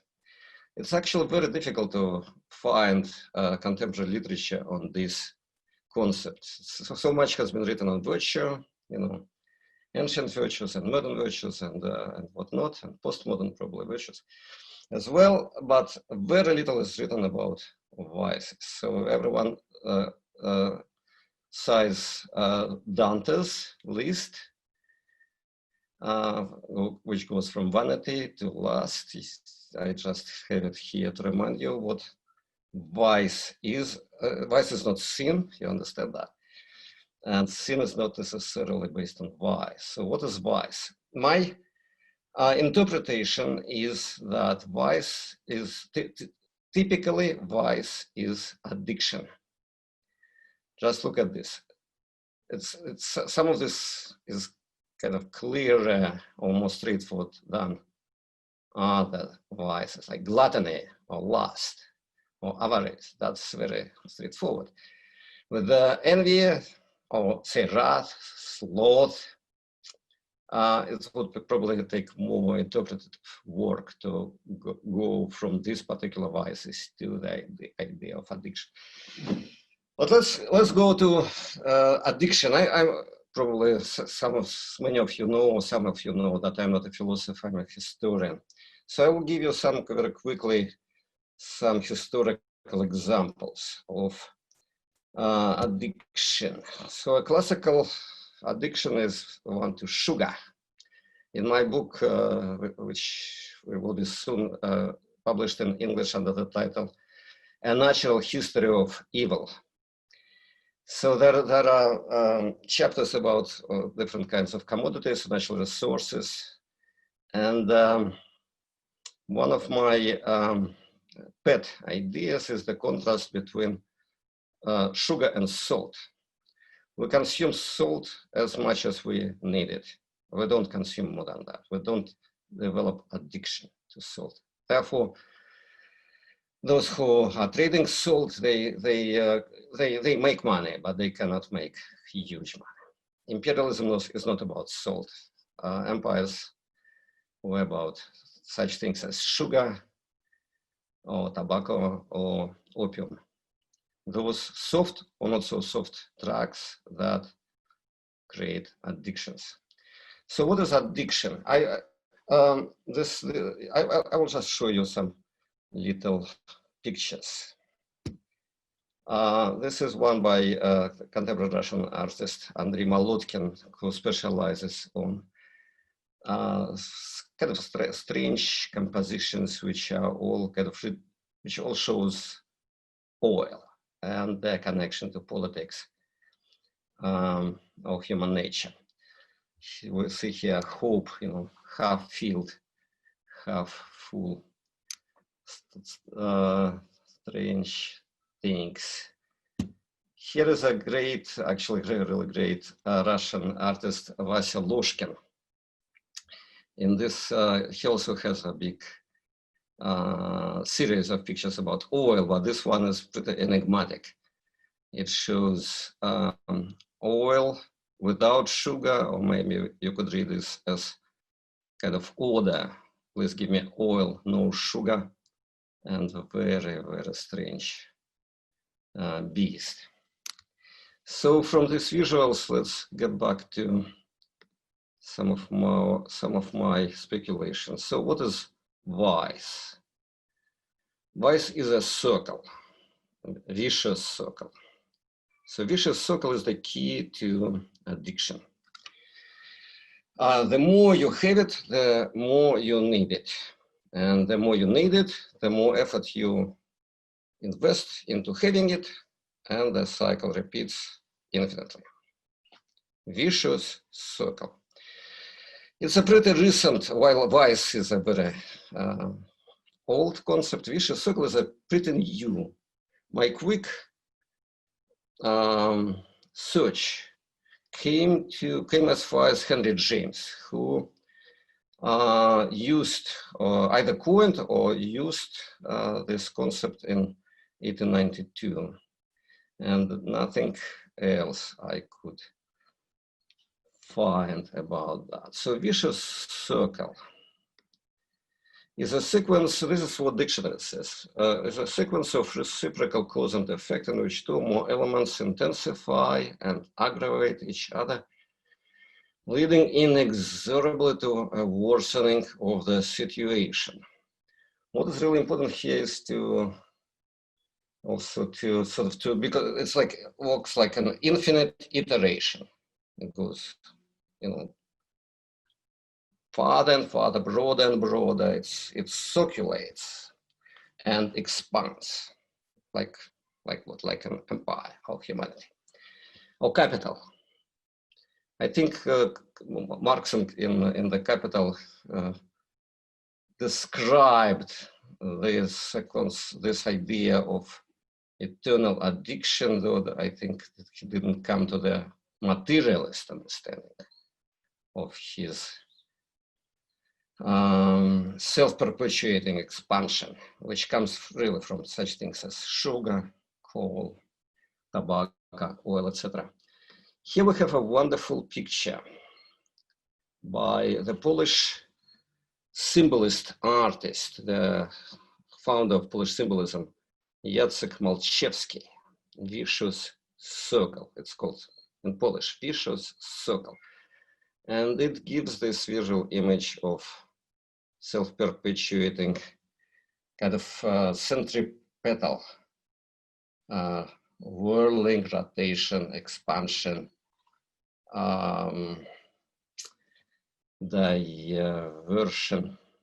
divergence.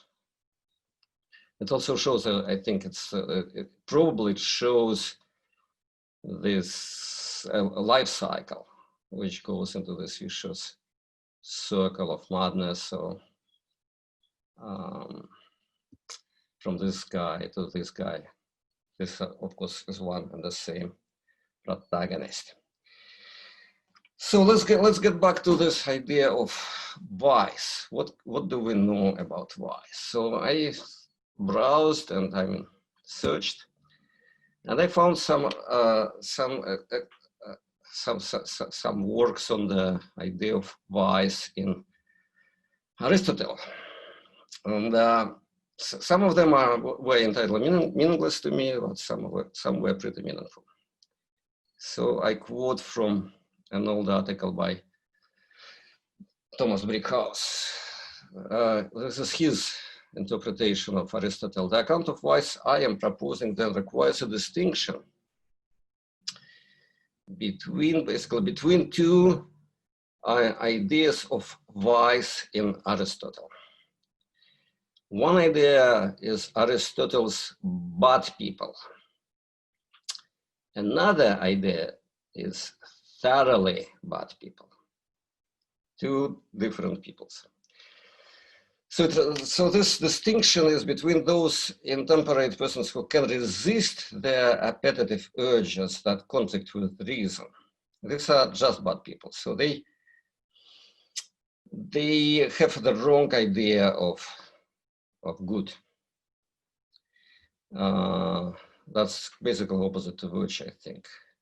But then there's thoroughly bad people. They are kind of special. They are not just opposite to virtue. There is nothing in virtue that is opposite to thoroughly bad people. These are those whose appetites overpower reason, but also, that's more important, and drag them into pursuits whose value to them has not been determined by deliberation. The former become the latter if they are not somehow prevented from acting for the sake of disgraceful things. As Aristotle says, strong appetite causes one to select pleasant things at the cost of everything else. So as far as I understand that, it's in Aristotle, so there are bad people and thorough bad people. Bad people, they just do not understand what they're doing. Thoroughly bad people understand pretty well, but they are so addicted that they cannot stop. This makes them thoroughly bad. And this also, I think, is something that has no counterpart in virtue. All right, so my two next slides will be just showing the heuristic value of this idea of vicious circle. If you're not convinced, of course, I hope that you are. This is very fresh study by Italian doctors. They have become actually pretty famous in Italy with this study about coronary disease and cardiovascular disease. A vicious circle, because we know that coronavirus kills those, preferably those who are old or have some other collateral symptoms, particularly cardiovascular disease.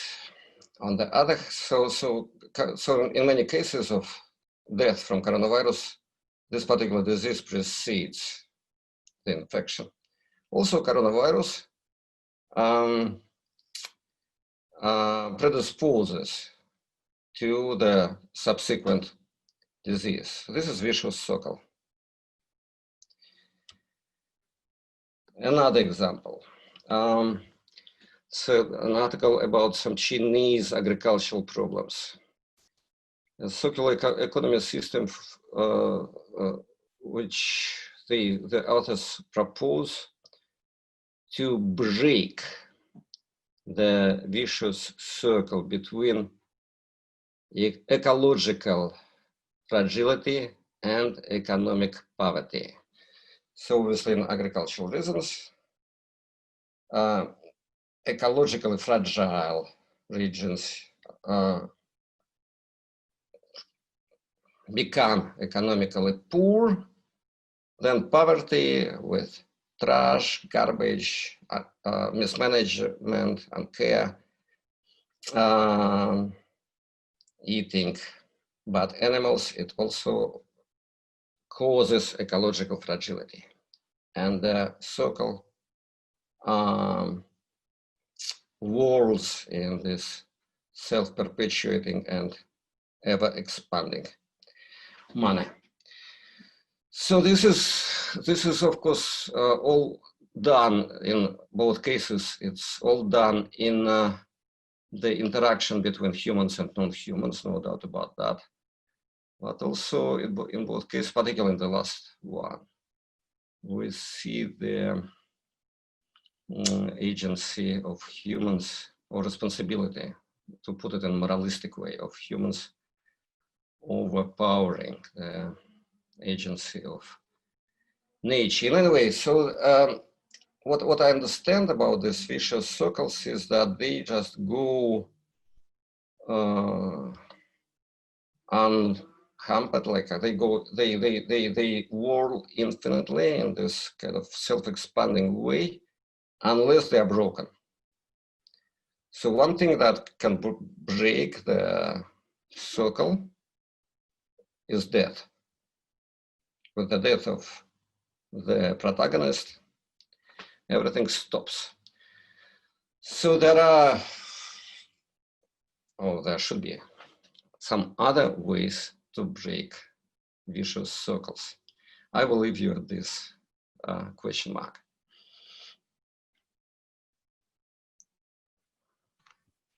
Thanks. Thanks a lot. Yeah, actually, I cannot escape the vanity note, but did you discover this picture all by yourself? Yes, Artyom, I did. This Yeah, is funny. I did discover, but I'm very glad about this coincidence. Okay, That's that's wonderful. great. Yeah, I can share my screen again because I'm now Googling your book. Yes, indeed. Oh, wonderful. Yeah, it's one of my favorite pictures. I actually, people indicated to me that I made a mistake in the order, and actually I mixed up Yoel and Sasha in order. I hope no one is offended.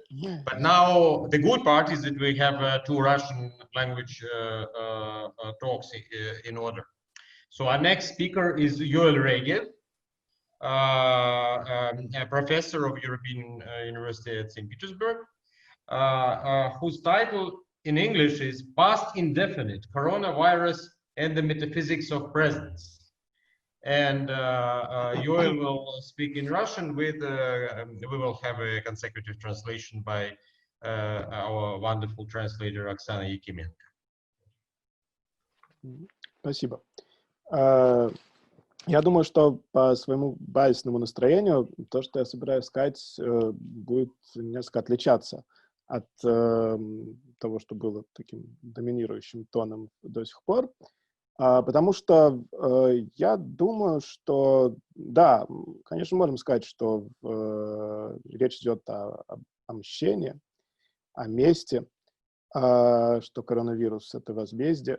Но даже если так, я думаю, что нужно отдавать себе отчет в том, что месть может быть разного рода.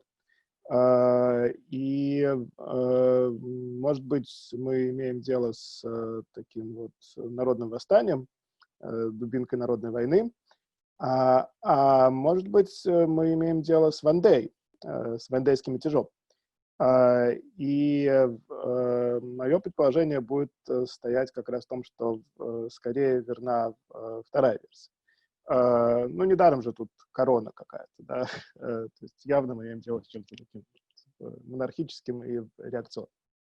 И для меня главным вопросом будет вопрос в том, что мы можем противопоставить этому мятежу, ставящему под вопрос саму возможность просвещения, саму возможность новой европейской науки, как я сейчас пытаюсь показать. В каком-то смысле можно сказать, что я хотел бы попытаться решить то, что можно назвать проблемой Агамбена. Недавней дискуссии в Фейсбуке Евгений Мазель, кинокритик, теоретик, задался, кажется, очень верным вопросом о том, что да, вот Агамбен, как мы все знаем, утверждает, что современная медицина — это на самом деле такая церковь, гностическая секта. Допустим, это так. Что из этого следует на практике? Не по отношению к карантинным мерам, а по отношению к поведению в ситуации, например, заболевания. Что будет делать Агамбен, если заболеет? Очевидно, что он станет обращаться к врачам. Собственно, именно это с самого начала было основным возражением, которое сформулировал Жан-Люк Нанси по поводу своего искусственного сердца. По сути дела, это такой вот главный аргумент.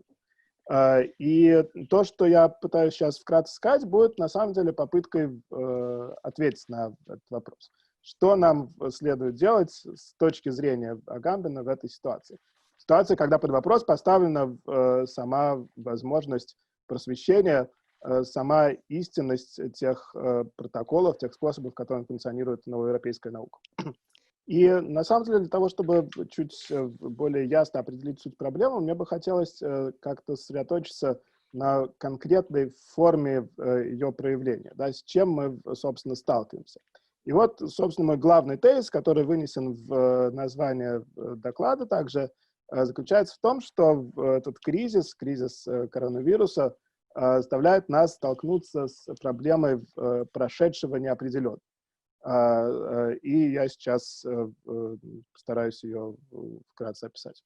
В принципе, прошедшее неопределенное — это такой особый тип темпоральности, когда мы сталкиваемся с ситуацией, когда что-то произошло, но мы не знаем точно, что произошло. В принципе, ситуация болезни, ситуация симптоматики, необходимости вынести диагноз — это классический как раз случай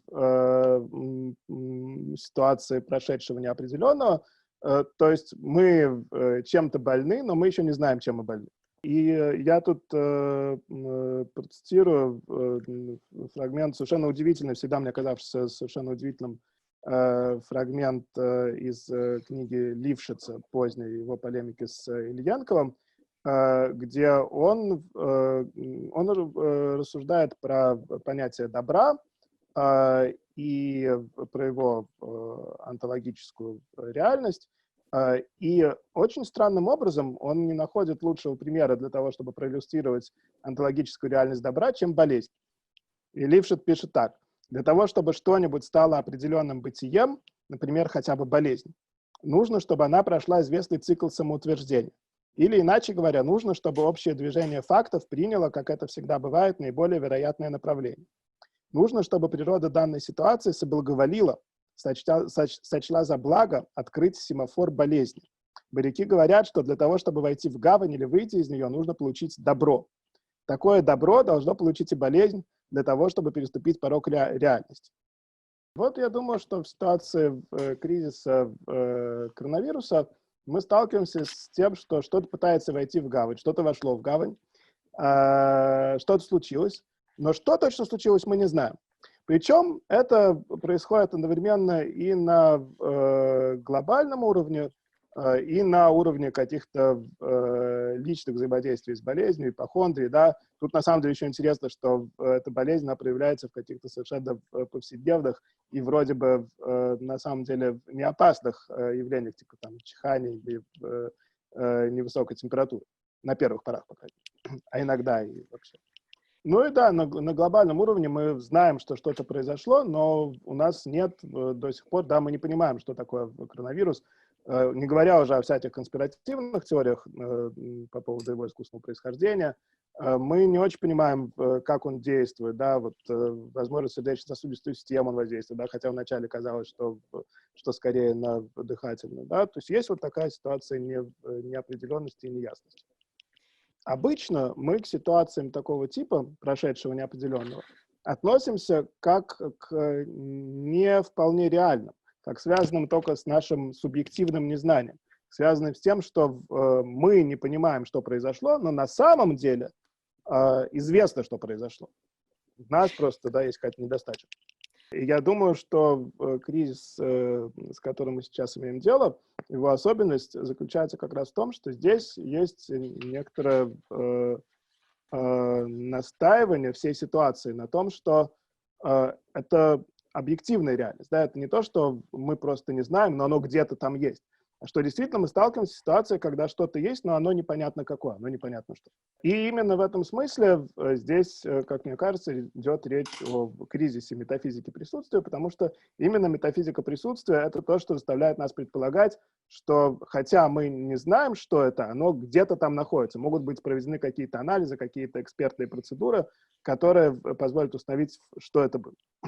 И таким образом это, казалось бы, ставит под угрозу все наши способы контроля окружающей реальности. Ставит под угрозу весь проект просвещения, который заключается в том, чтобы, как Кант писал, осмелиться знать и выйти из состояния детскости. Вот. Но я думаю, что где опасность, там и спасение. But I guess where we have danger, we have the salvation as well. И ответом на этот вызов должно стать появление просвещения нового типа, машины нового типа. Эта машина должна быть основана на знании о том, как манипулировать именно такими ситуациями, в которых прошедшее не определено, и как вообще переопределять прошедшее в соответствии с тем, что нам представляется оптимальным. Именно эта способность манипулирования прошлым, переопределение всей ситуации в целом, включая ее прошлое, как мне представляется, и есть та подлинно нечеловеческая сердцевина человеческого, к освобождению которой, например, призывает Резани Гористани в своем проекте ингуманистического просвещения. В этом смысле вся предыдущая история модернити, вся предыдущая история проекта просвещения может быть охарактеризована как взаимодействие, противостояние двух типов машин. Матео Пасквинелли характеризует эти машины как, с одной стороны, карбонно-дизельную машину, с другой стороны, силиконовую машину. В одном случае мы имеем дело с машиной, которая позволяет нам преодолевать расстояние, прежде всего, или трансформировать пространство, но при этом не оказывает непосредственного воздействия на наше сознание. В втором случае, в случае силиконовой информационной машины, мы имеем дело с машиной, которая трансформирует наше сознание, но при этом не оказывает непосредственного воздействия на пространство. И нынешний кризис, казалось бы, характеризуется практически тотальной победой машины второго типа над первой. Но я думаю, что за этой победой скрывается требование появления третьей машины. И это требование как раз и находит свое выражение вот в этом вот наступлении прошедшего неопределенного. Действительность предъявляет к нам требование научиться обращаться с прошедшим неопределенным, научиться обращаться с этими вот семафорами, как выражается Лившиц, которые определяют добро, дают добро чему-то, что входит или не входит в ситуацию. И здесь мы имеем дело с машиной, которая, с одной стороны, трансформирует всю ситуацию в целом и, соответственно, трансформирует и пространство, в котором мы находимся, а с другой стороны, трансформирует и сознание того, кто в этой ситуации находится, воздействует непосредственно на нашу психику и изменяет ее со всем, что ее детерминировало. Поэтому я думаю, что нашим ответом на кризис, на это вандейский мятеж, направленный против просвещения, должна стать разработка алгоритмов, и кодов, позволяющих действовать машине третьего типа, машине, переопределяющей прошлое и управляющей процессами определения неопределенного. Спасибо. Thank you, Yoel.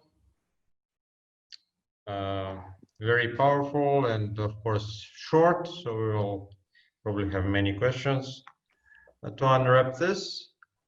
Our last speaker is Pavel Pipperstein, who is a famous Russian writer and famous Russian artist, also a thinker, very interesting thinker. We all, at least the Russian side, and not only, of course, know his work, and he honored us today by his desire to speak about the Anthropocene too. Павел, пожалуйста. Не назвал вашего Добрый вечер. названия. Философская сказка, да? Philosophical fairy tale. Философская сказка, да. Добрый вечер. Спасибо, что пригласили меня участвовать в такой захватывающей дискуссии. Я также хочу выразить свою радость, что дискуссия заканчивается в области русского языка. Это дает большую объемность, мне кажется, нашему разговору. И, конечно, тема языка будет основной в моем каком-то вложении в данную беседу. Прежде всего, слово «корона». Да, мы все вращаемся вокруг этого слова. Да, мы знаем, например, кроме монархических ассоциаций, хотя мы не избежим здесь монархических ассоциаций, что этот термин играет довольно большую роль в астрофизике и, в частности, в отношении Солнца. Как еще Навалис давно писал, Солнце издает громогласный оглушающий звук. Оно вопит, оно кричит. Но оно окружено той сферой, которая сейчас в астрофизике называется короной, которая глушит этот вопль. Благодаря этой короне мы воспринимаем Солнце как животворное, мягкое и благодатное начало. Если бы этой короны не было, то мы бы все оглохли и обезумели от этого вопля Солнца. The crown of sun and this weeping, screaming of sun, it also has something to do with destiny of Earth. Earth, our planet, is also weeping. It's also screaming as well. And only now it gets own crown to make it smooth. Короче говоря, перехожу обратно на русский. Не знаю для чего. К тому, что как бы теперь Земля наконец-то тоже обретает свою собственную корону. Корона — это глушилка. Можем вспомнить времена Советского Союза, когда глушили иностранные всякие там голоса Америки и BBC. Да, Землю тоже надо глушить. И, собственно, вот эта процедура коронации, которой теперь, видимо, мы сейчас свидетели, коронуется планета, теперь уже наша, как бы Солнце уже давно короновано. А теперь происходит коронация Земли. А коронация — это установка глушилок. Собственно говоря, сама структура короны, если мы обратимся к тому, как устроена корона, как объект, который выдружается на голову монарха, это как раз глушительная такая структура, одновременно увеличивающая и в то же время ограничивающая мозговые проекции. Ну и не только мозговые. Как бы речь идет о структуре сказки. О чем я говорю, как бы почему-то в последнее время, как раз во время карантина, я заметил, обратил внимание, и трудно было не обратить внимание, что все от меня лично хотят сказок. Вот, хотя вроде бы можно было бы хотеть картин, там, не знаю, романов, стихов, но хотят сказок. Это говорит нам о том, что мы выходим на те как бы уровни восприятия, которые связаны вот с этими какими-то исконными древними сюжетами. Сказка обычно кончается либо свадьбой, либо коронацией, Собственно, напомню вам, что свадьба – это тоже коронация. Коронуются два человека как бы в процессе венчания. Таким образом, о чем здесь идет, вообще может идти речь? О том, что мы сталкиваемся теперь с реальностью сказки. Мы оказались все внутри сказочной реальности. Это, конечно, мрачноватая сказка, но и в то же время не особо мрачная, как свойственно сказкам. Там есть амбивалентность сюжета и есть какие-то свои каноны. Философский язык, вот как раз Александр Эткин прекрасно говорил о circle of wishes, circle of desires, да, как бы замкнутый круг желаний. Философский язык тоже кружится по этому замкнутому кругу. Там есть собственный мир вожделений и собственный мир таких повторов и трансляций, из которых очень трудно вырваться. Мы сейчас обретаем, видимо, какую-то возможность вырваться из них. So I continue. In this context, we see what happens now. It's really a result of ideology or ideas of globalization, and this reminds again the logic of fairy tale. It's wishes. It's about how dangerous to have wishes, because they come true, but you never know which way it comes true. Нам предложили идеологию глобализации, и мы все, с одной стороны, поверили в эту идею, и эта идея действительно стала очень мощно реализовываться на самых разных уровнях.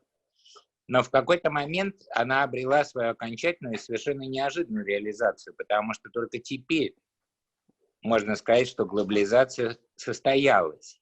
Это действительно факт. И она состоялась очень неожиданным образом.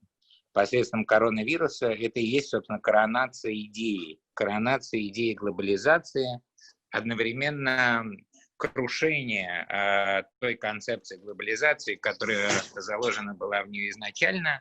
Это из разряда неожиданных реализаций, непредвиденных реализаций. Теперь планета глобализована и нахлобучена, вот, собственно, вот короной.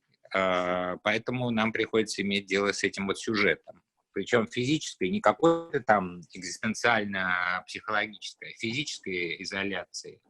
Вот к чему привело разрушение, преодоление изоляции стран, изоляции территориальных каких-то сегментов. Вот оно, собственно говоря, результат. Теперь все изолированы, и таким образом единство обретается через изоляцию, через отстранение друг от друга. Это парадокс, но его следовало ожидать, вообще-то говоря. Собственно говоря, в самой идее коронации, в идее монархии содержится идея одиночества. Слова «монарх» и «монах» отличаются всего лишь одной буквой, и оба они связаны с идеей одиночества. Моно, как бы, да.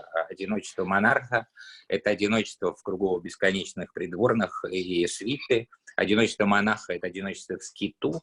Тем не менее, между ними есть непосредственная связь. Они оба как бы обречены на одиночество. И если когда-то китайские императоры по традиции китайской, древнекитайской риторики называли себя несчастнейшими из людей, потому что им довелось управлять гигантской территорией поднебесной и так далее, то теперь каждый человек может с полным правом назвать себя несчастнейшим из людей.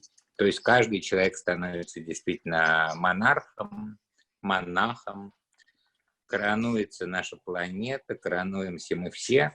Ну, и это как бы, конечно, ситуация сказки. Да, это сказочная ситуация. Сказка обычно кончается свадьбой принцессы и принца, но важно, кто все это устраивает. Устраивает это все, конечно же, трикстер, персонаж, собственно, переводчик. И здесь мы снова сталкиваемся с языковой проблемой. Нам нужен перевод. Без этого мы не обойдемся. Я когда-то уже давно там пытался сигналить, ну и не только я, тысячи миллионов других отъехавших персонажей, пытались сигналить о том, что нужно наладить систему перевода. Как этим занимались когда-то, например, Джон Лилли, один из адептов и пионеров психоделической революции в Америке, который пытался составить словарь англо-дельфиньего языка. Перевод как бы с английского на язык дельфинов и так далее. Эти эксперименты были в какой-то момент подавлены, но приходится к этому вернуться, потому что пока что мы не найдем общий язык с другими видами, и в частности с вирусом. Это самая сложная задача. Тем не менее, это самая актуальная задача. Та проблема, в которой мы сейчас оказались, это языковая проблема. Да, и, собственно говоря, как бы нам надо, видимо, как бы сквозь вот этот опыт одиночества обрести новое какое-то парадоксальное единство, как мы его и так уже обретаем. Говорят, что на Земле закончились все войны. Соответственно, если это правда, то, соответственно, должны закончиться и полемические войны в философской, например, сфере, да, как for example. То есть, короче говоря, как бы войны становятся неактуальными за счет того, что у нас появляется враг. И это очень интересный момент. Здесь можно вспомнить сказку о Гулливере. Гулливер попадает в страну великанов примерно так же, как коронавирус попадает в нашу страну под названием Земля. А мы не приучены, у нас довольно слабая мифологическая линия как бы на уровне микроврагов. Вот, соответственно, нужен микроязык. Вот. Это то, о чем прежде всего, мне кажется, должны думать интеллектуалы, художники, писатели, музыканты, потому что этот микроязык может быть не вербальным, а звуковым. Разработка микроязыка, который бы восполнил вот этот макроязык. Макроязык — это то, с чего я начал. Это грохот солнца, вопль солнца или земли, который заполняет собой тоже какую-то часть очень агрессивно. Это все следует компенсировать работкой я даже не скажу микроязыка, а микроязыков. Здесь нужен плюрал. Этих микроязыков должно быть много, и мне кажется, мы должны заняться их очень деликатной и тщательной разработкой, и тогда сказка обретет свою какую-то полноту, потому что сказка приходит из древности. Здесь нужны совокупные усилия музыкантов, художников и ученых. И именно на этом пути, может быть, это связано с исследованием звука. Возможно, коронавирус преодолим звуком, и нам нужно найти нужную частоту, нужную вибрацию для того, чтобы как бы, не то чтобы убить его, а просто как бы дипломатически его отстранить. Короче говоря, как бы, естественно, вспоминается Герберт Уэллс, «Война миров». Там инопланетян убил насморк. А в данном случае, возможно, нас спасет звук. Надо его найти. So I think perhaps my time is over. Thank you for wonderful translation. Did you hear me? Yeah. Thank you very much. Спасибо большое, Павел. Да, мы закончили предсказуемо на том, что нас спасет искусство. И наука, и звуки, да, язык. Нас должен спасти язык. Нам нужно вступить в сферу дипломатических переговоров, потому что каждая война решается, конечно, дипломатией. И как найти дипломатический язык с вирусом, это вопрос абсолютно равный вопросу, как найти дипломатический язык просто со всеми другими существами, как бы с дельфинами, с коровами, улитками. травинками, там, не знаю, и так далее. Короче, надо искать дипломатические языки, развивать межвидовую дипломатию. Вот, собственно говоря. На этом я с удовольствием заканчиваю свое выступление, и можем продолжить в форме вопросов, ответов и так далее, если они вдруг возникают.